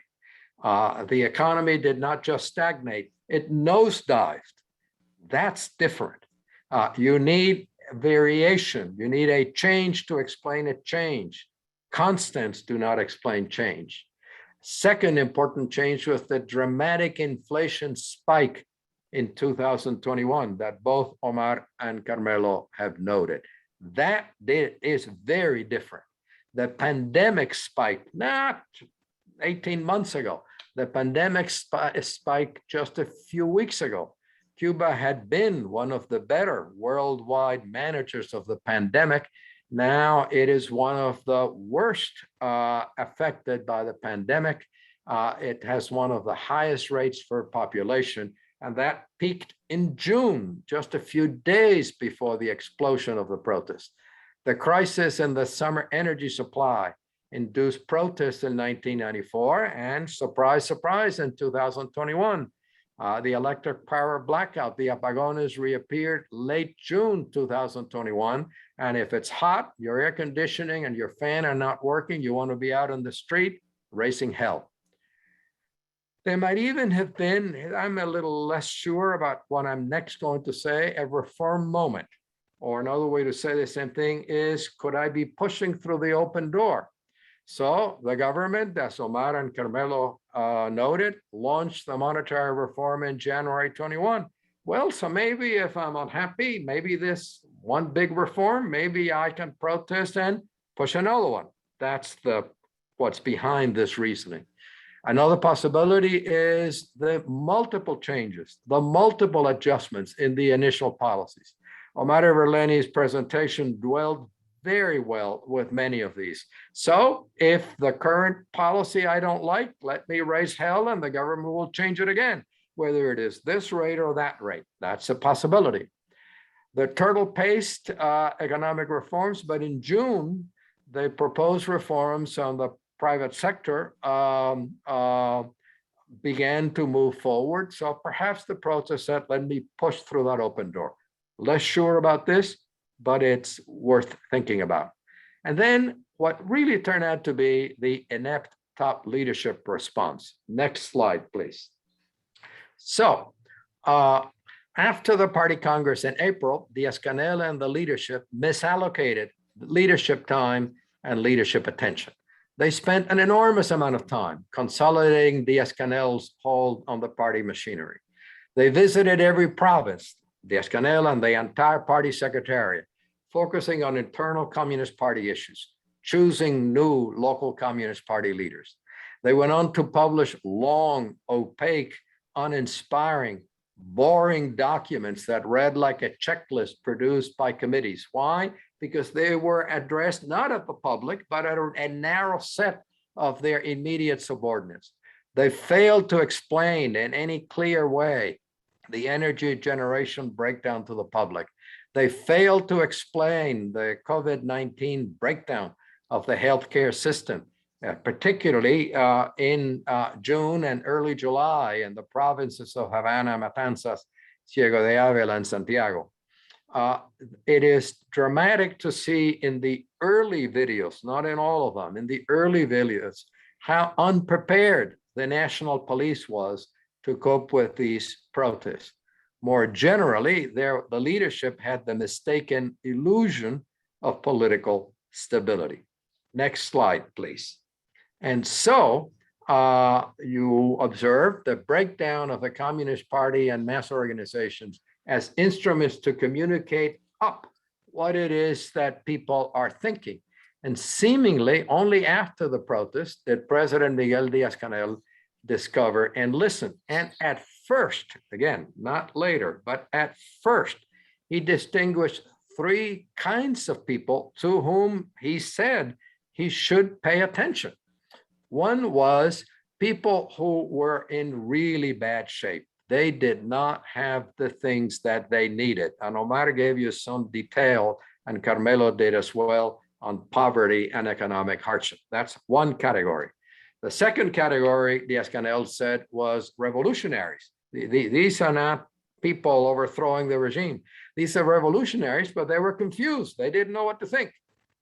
The third category was revolutionaries who were not confused, but they wanted explanations about why were things unfolding the way that they were. Instead of trying to follow those first sensible instincts, as Carmelo said at the close of his remarks, actually listening and engaging in a dialogue, including with people like this, the government panicked and turned to repression. Repression is always a sign of political ineptitude. And he called upon every revolutionary to come out on the streets to confront counter-revolutionary elements. Pretty much a president of the republic calling for a civil war in his own country. He called out Interior Ministry special troops, and now with the police, to beat up and to arrest hundreds across the provinces throughout the nation. Moreover, what I think may turn out to be counterproductive, by placing official blame of everything on the United States, whether it's government of activists, and to blame the US sanctions policy, that after all increases the likelihood that US sanctions policies will remain in place. Granma, the official newspaper, is persuading the White House that sanctions finally work. They finally advance regime change in Cuba. I don't think that is what the Cuban government and party leadership actually want, but that is what their choice of explanation may facilitate.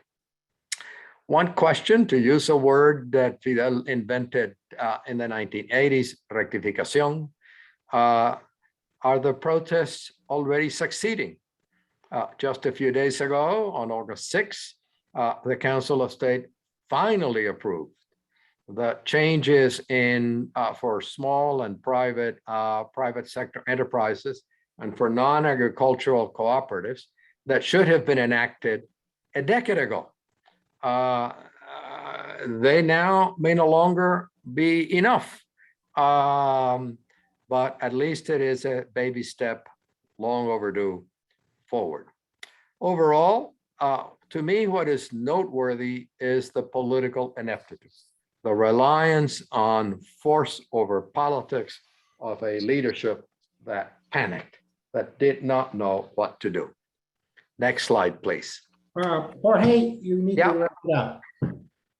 Sorry, I need to be done? Yeah, you need to be done. Okay, so my last slide just simply has scenarios, one rosier than others, one more complicated than others. I think Larry will make my PowerPoint available on the ASCE website, and that's great.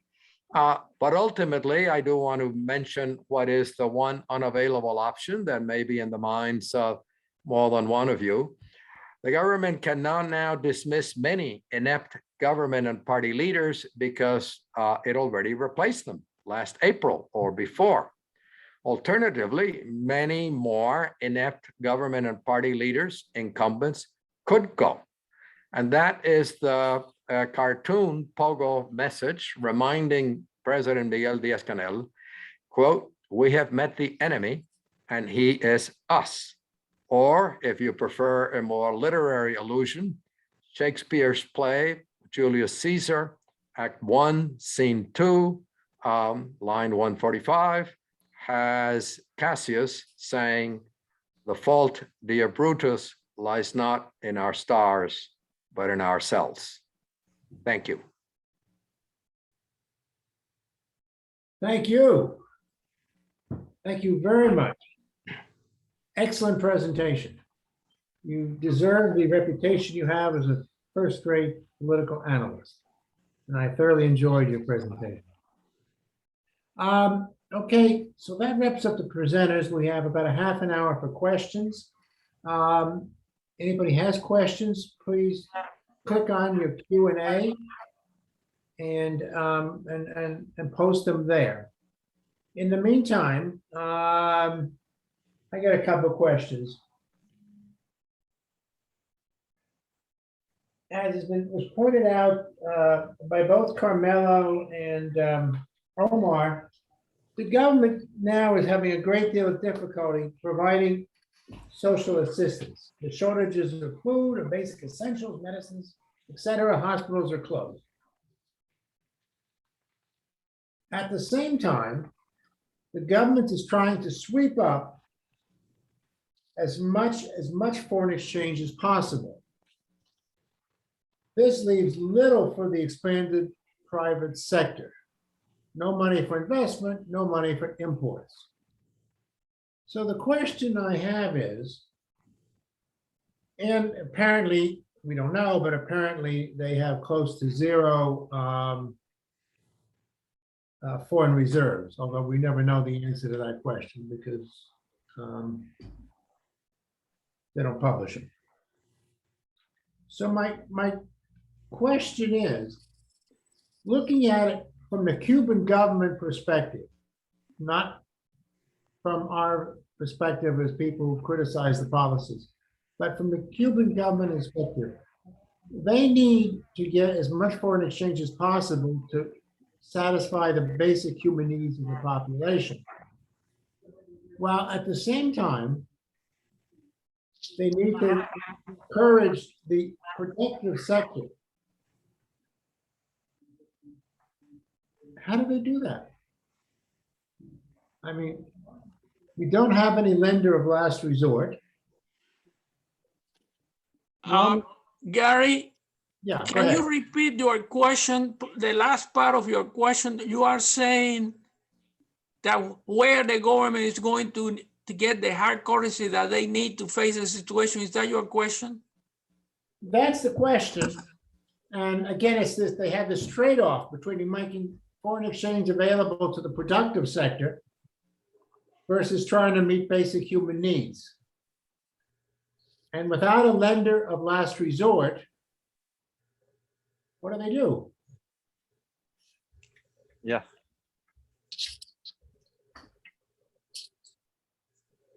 So is it open for It's open answers? for any comment from anybody. Yes. Okay. The possibilities of getting hard currency. Well, the chances that Cuba will enter the World Bank, the International Monetary Fund, eventually the Inter-American Development Bank are virtually zero. I mean, this it's a long process. Instead of supporting the Obama policies, as Biden said during the electoral campaign, he is supporting the Trump policies. And therefore, I don't see any chance of Cuba getting loans from these international and regional financial organizations. Now, what about allies? Well, I show, for instance, that the Chinese reduced their export to Cuba to 1/2 because the Cubans were not exporting anything to them. They were facing an increasing deficit in the trade of goods. The Chinese, I don't think that they would be supporting the Cuban government with huge amount of money. The Russians reacted to Cuba and not paying the debt by suspending the investments. Russia trade with Cuba is ranked about 7th in terms of trade volume. They are not in very good economic situation either. So I don't think the Russians are going to come and help Cuba. So the chance of the United States that seems to be a possibility so far have not worked because Biden actually is trying to confront the Cuban government because of the protests. So all this external, but well, you have of course elections in Peru, and a leftist leader who is sympathetic to Cuba was elected, but Peru doesn't have a lot of resources to replace Venezuela, and Venezuela is in terrible shape. It's the worst economy in Latin America. Actually, performance of Venezuela is worse than Cuba. It's a unique case in which the subsidizer is worse than the government subsidized. So Venezuela is cutting instead of providing. So the only chance that they have is to do it internally, which is what Omar and all the Cuban economists have been saying for decades. And here comes the law of enterprises that was mentioned to Jorge Domínguez. I was laughing the other day because a Cuban economist in Colombia, Mauricio, is sending a desperate call to Cuban friends saying, can you send me the law? Because I cannot find it. Now, Omar said, I do have the documents now. I have to confess, I have been unable to get them. So this is such an important document and it's not available. Why? And of course, Jorge, it's not enough to enact the law. It's how the law is going to be implemented. And we don't have even a chance, at least I have not been able to do that, to analyze the law and see really this going to, as the Cuban said, soltar las fuerzas productivas, open up the productive forces in Cuba in order to increase production and supply or not. I don't know. I mean, I'm working 60 years on the Cuban economy. I don't have a document. I cannot express my opinion in terms of whether this law has a chance to work or not. So this is a problem. Only one question, Jorge. You have an excellent presentation. But when you say that one of the detonants of the process was a sharp decline in GDP in 2020, well, the decline in 1993 was 3 percentage points larger and nothing happened. So I would like to know what your answer to that is. Déjame, ¿puedo hacer una aclaracióncita? ¿Algunos detalles? Por favor. Mira, coincido plenamente con Carmelo lo que ha planteado.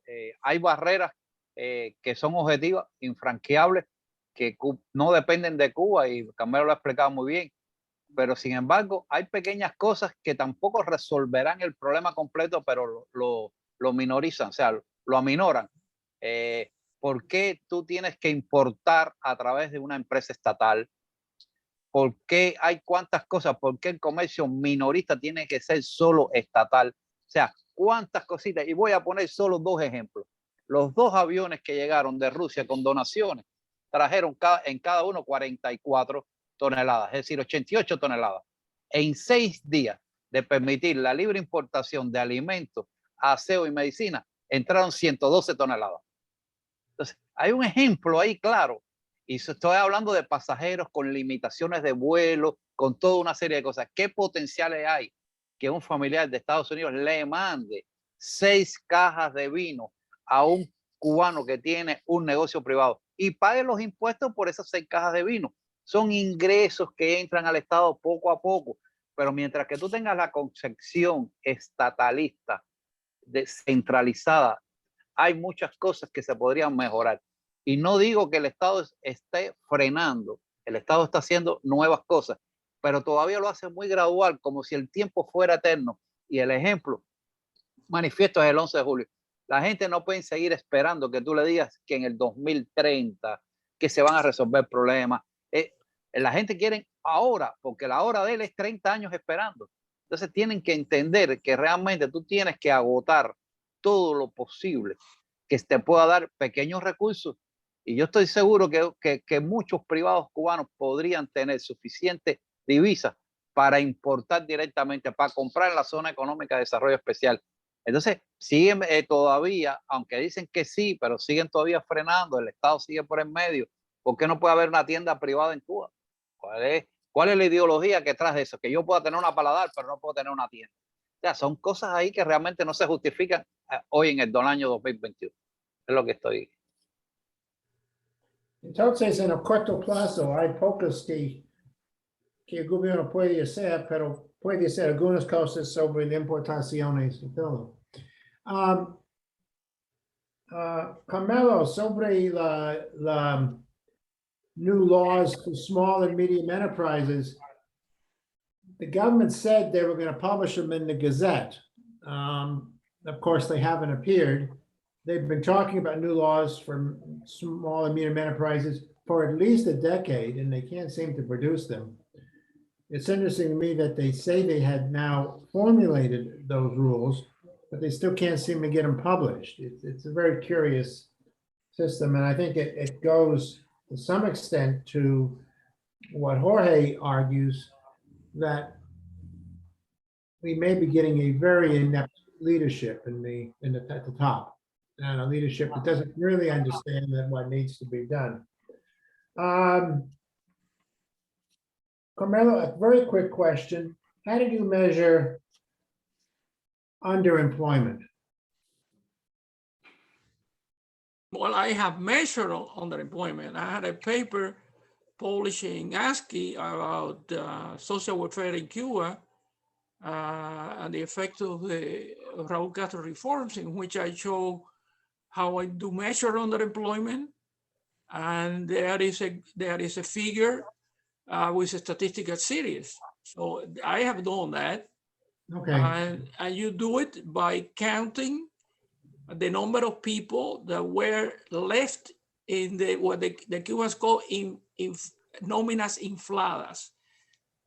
It's an euphemism. Jobs in the state sector that are not necessary. Okay. And by account, there were about 1.3 million left, despite Raúl requesting 2010-11 to dismiss these people because not enough of them were dismissed because the non-state sector didn't expand, but not enough to get all those people. Okay, thank you. Jorge, for years, the Cuban government has made it a point of pride that they will never use the army against the people.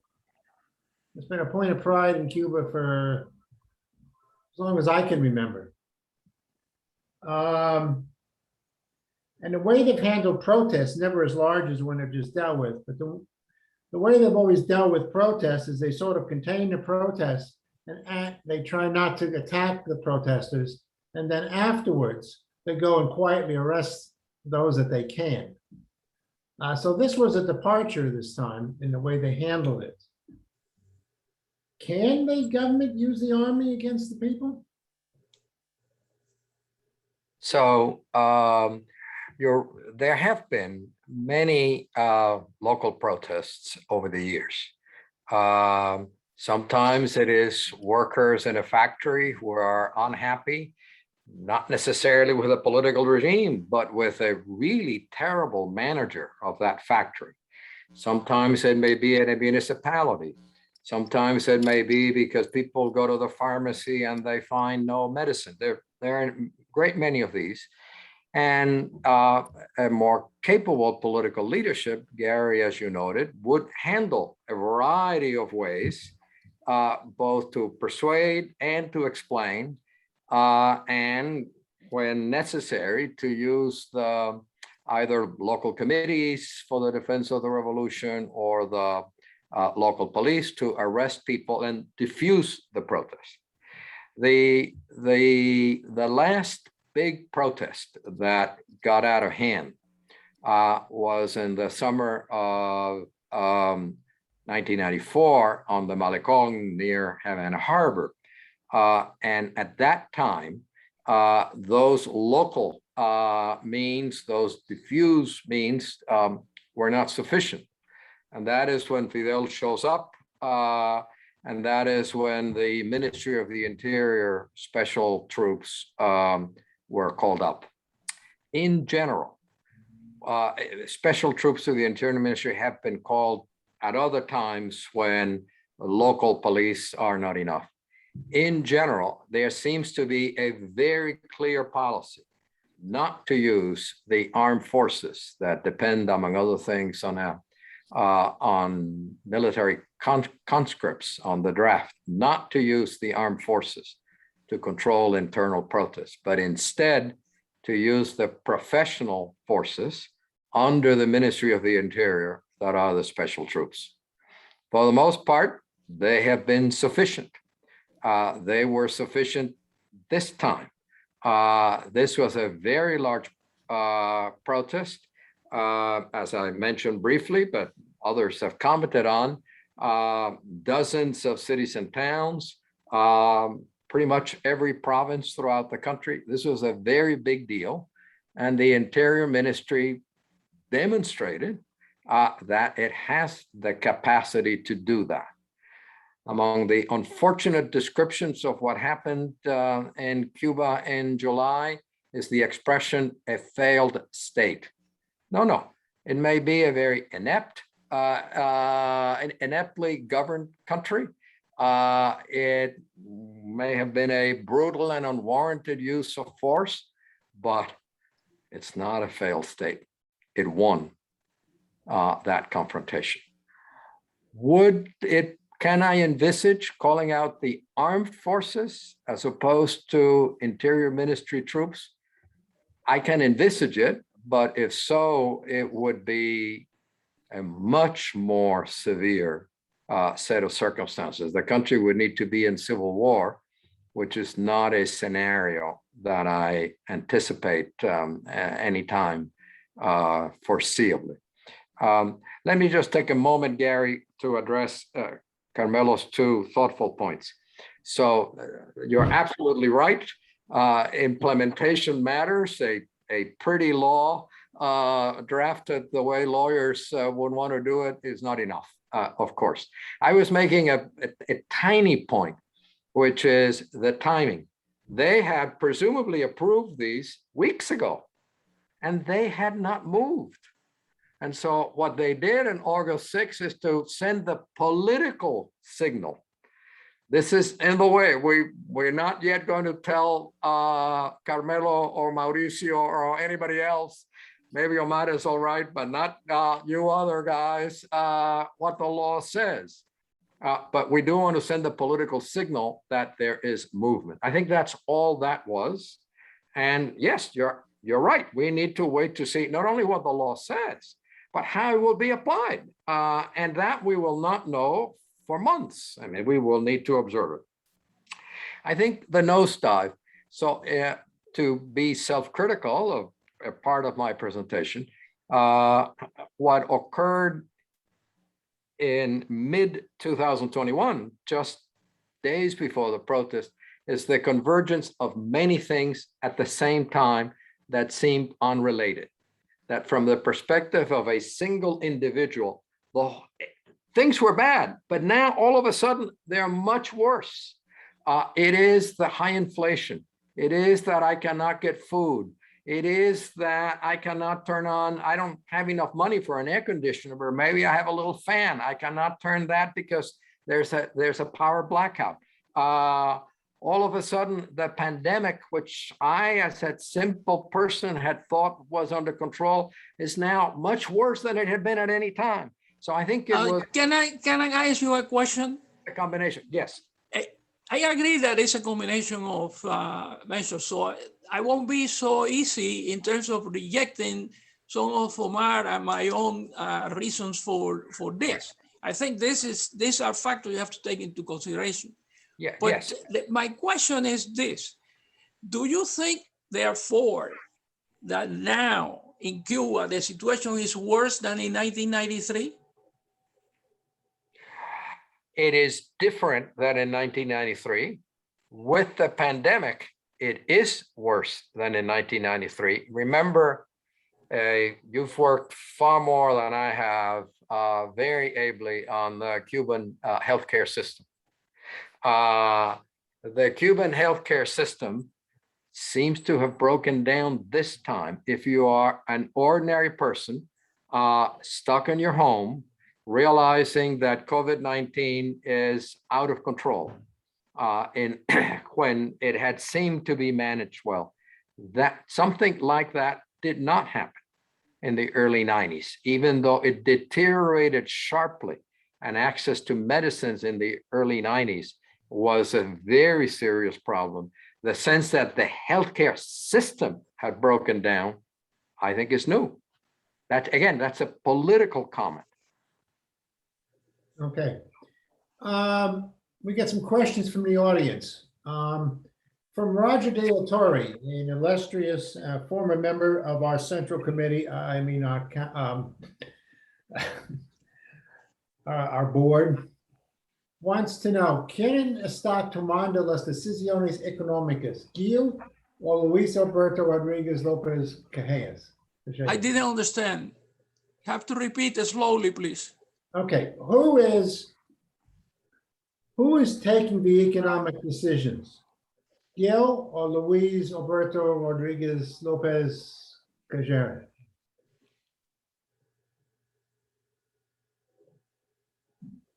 Bueno, esa preguntita está un poco compleja. Hay que definir dos cosas. Realmente el GAE, que es donde está López Calleja, tiene una parte importante de la economía, pero no es la mayoritaria. Sí tiene el circuito, podríamos decir, más dinámico, es el circuito en divisas. Estamos hablando de las tiendas, estamos hablando del Mariel, estamos hablando de una parte de las habitaciones de los hoteles, que ya es la mayor parte, pero sin embargo, ese grupo no maneja producción de petróleo, producción de energía, gas, alimentos a la población. Entonces, como que ahí habría que, lo que sí está claro, la biotecnología tampoco entra dentro del GAE.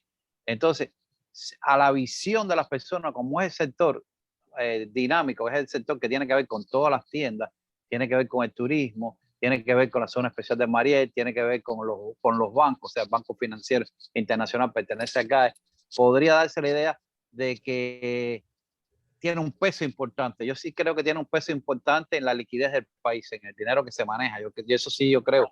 Y yo creo que hay decisiones que deberían haberse cambiado y no se han cambiado. Es decir, no entiendo por qué se sigan construyendo hoteles en estos momentos, cuando la recuperación de los hoteles del turismo va a ser dentro de 3 o 4 años, cuando hay todavía capacidad en hoteles, porque la ocupación en Cuba nunca fue mayor que 50. Es decir, hay toda una serie de cuestiones que tendrán que verse. Ahora, está funcionando toda la semana algo así como un consejo económico que preside el Ministerio de Economía, donde el presidente del país funciona, pero yo creo que es para las emergencias, es para saber qué se paga, cómo se paga. Yo creo que aquí hay reuniones y por haber, hay todos los días una. Hay un día de la COVID, hay un día con académicos, hay un día con lo otro, pero al final yo creo que lo que espera la gente son resultados. Es decir, esfuerzo, yo creo que sí hay bastante, pero resultados no lo hay. Y si los resultados no hay, es que los esfuerzos tienen que estudiar bien cuál es la causa de que no hay resultado, porque todo esfuerzo lleva un resultado. Yo quiero añadir una pregunta porque sé que ahora va a contestar Jorge.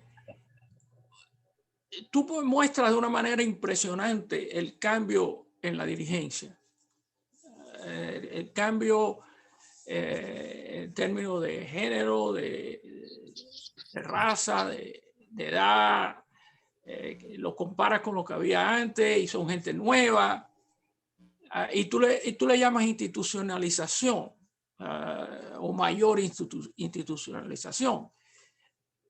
But the question that I have for you, don't tell me time will tell. I mean, you know enough to answer in terms of your opinion.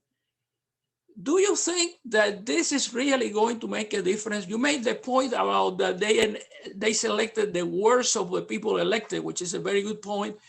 It's a sort of counter force with all the positive changes that I mentioned before. Does Díaz-Canel really have power of his own? What is the role of Raúl Castro? Raúl Castro is 100% retired. I mean, in practice, what do you think? Okay, I think Díaz-Canel really does have power, and he is gaining more power. I think it did not serve him or Cuba well that he spent so much time after the April Party Congress just focusing. Why he have to call Raúl to appear on Monday after the protest? Okay, so that I was going to go to that point. Raúl is not totally retired. Raúl is retired in the same way that Carmelo Mesa-Lago is retired.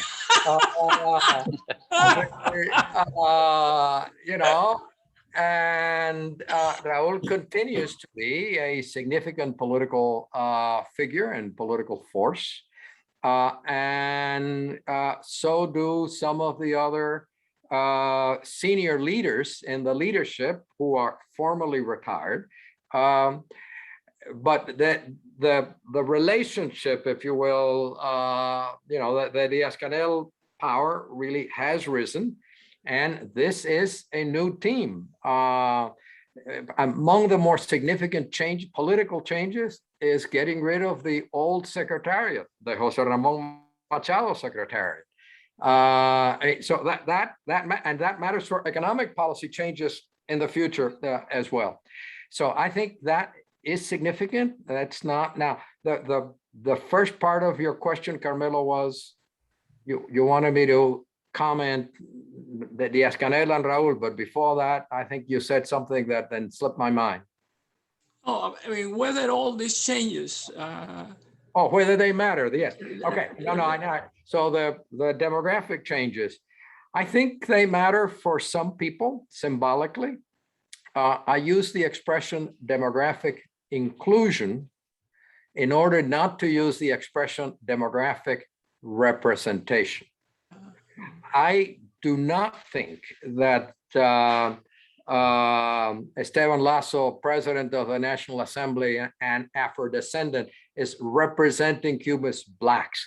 He is leading the Cuban Communist Party. He's a member of the Political Bureau, president of the Council of State, and race is something that he sometimes pays attention to as a policy matter, but not most of the time.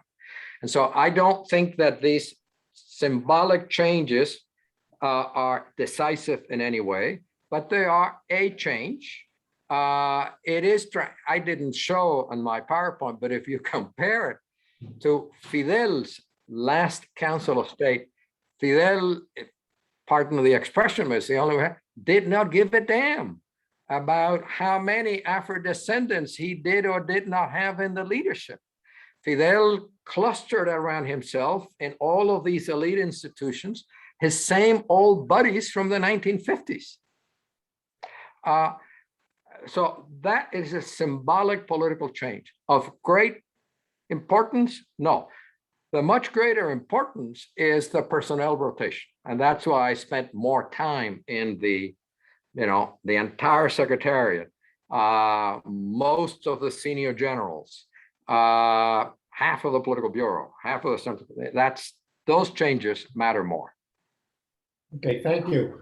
We're running out of time. I got a couple more questions from the audience. I won't get to them all. Renee Costales, I think Jorge has already answered this to a large extent, but kindly comment on relationship of the Ministry of Interior with the armed forces, historical evolution and current indicators. Well, you don't have time to do an historical evolution, but. Okay, so let me just try to, because I see the time, respond to it quickly. Part of my answer I already gave a few minutes ago, namely, whenever there are protests, such as there were this last month, and repression is ordered, it is the troops of the Interior Ministry and not the troops under the Armed Forces Ministry that get called out. Historically, Raul Castro had always had authority over both the Ministry of the Armed Forces and the Ministry of the Interior. After Raul left that post and became the First Secretary of the Party. President, First Secretary of the Party, President of the Council of State, President of the Council of Ministers, then what you have had is officers who had been in the armed forces who become ministers of the Interior. And in that way, it emphasized further the kind of supremacy of the Armed Forces Ministry over the Ministry of the Interior. The main exception to that is the most recent change. Over the past, since 2015, the Ministry of the Interior has gone through a great deal of instability. Abelardo Colomé stepped down because of ill health. The next two interior ministers died disease and old age. And the newest one, the incumbent, who just entered the political bureau, he had not been a member of the Central Committee, had been promoted from within. And I see that there was a question in the Q&A later on as to who is he. He is General Lázaro Alberto Álvarez Casas, and he had been promoted from within. But the pattern had been, up until his promotion, switching a general from the armed forces to become Minister of the Interior. Okay. Gary, yo me voy a tener que retirar porque ya no tengo datos móviles. Es que empecé a las 9:30. Está bien. Vamos a cerrar. I'll leave some questions later for some of the members who want to come back in other panels. Doreen and David, if you come back, we'll be happy to answer those questions later. I would like to tell the audience, though, quickly that, yes, these sessions are being recorded. And for those members who have registered and paid, or at least paid, not attending, they will be available shortly on the web via our website and YouTube. So stand by. And so I think that finishes up for now. I appreciate again all the participants. I gotta say, it was a captivating discussion. We started out with a good number of participants and hardly any left during the 2 hours. So you were doing something right, all of you. Thank you very much. So we'll see everybody at 2 o'clock. Gary, can I talk just 1 minute with Joylen Juan? Sure. Joylen, are you there? Joylen? I think she went to sleep already because she's like, for the time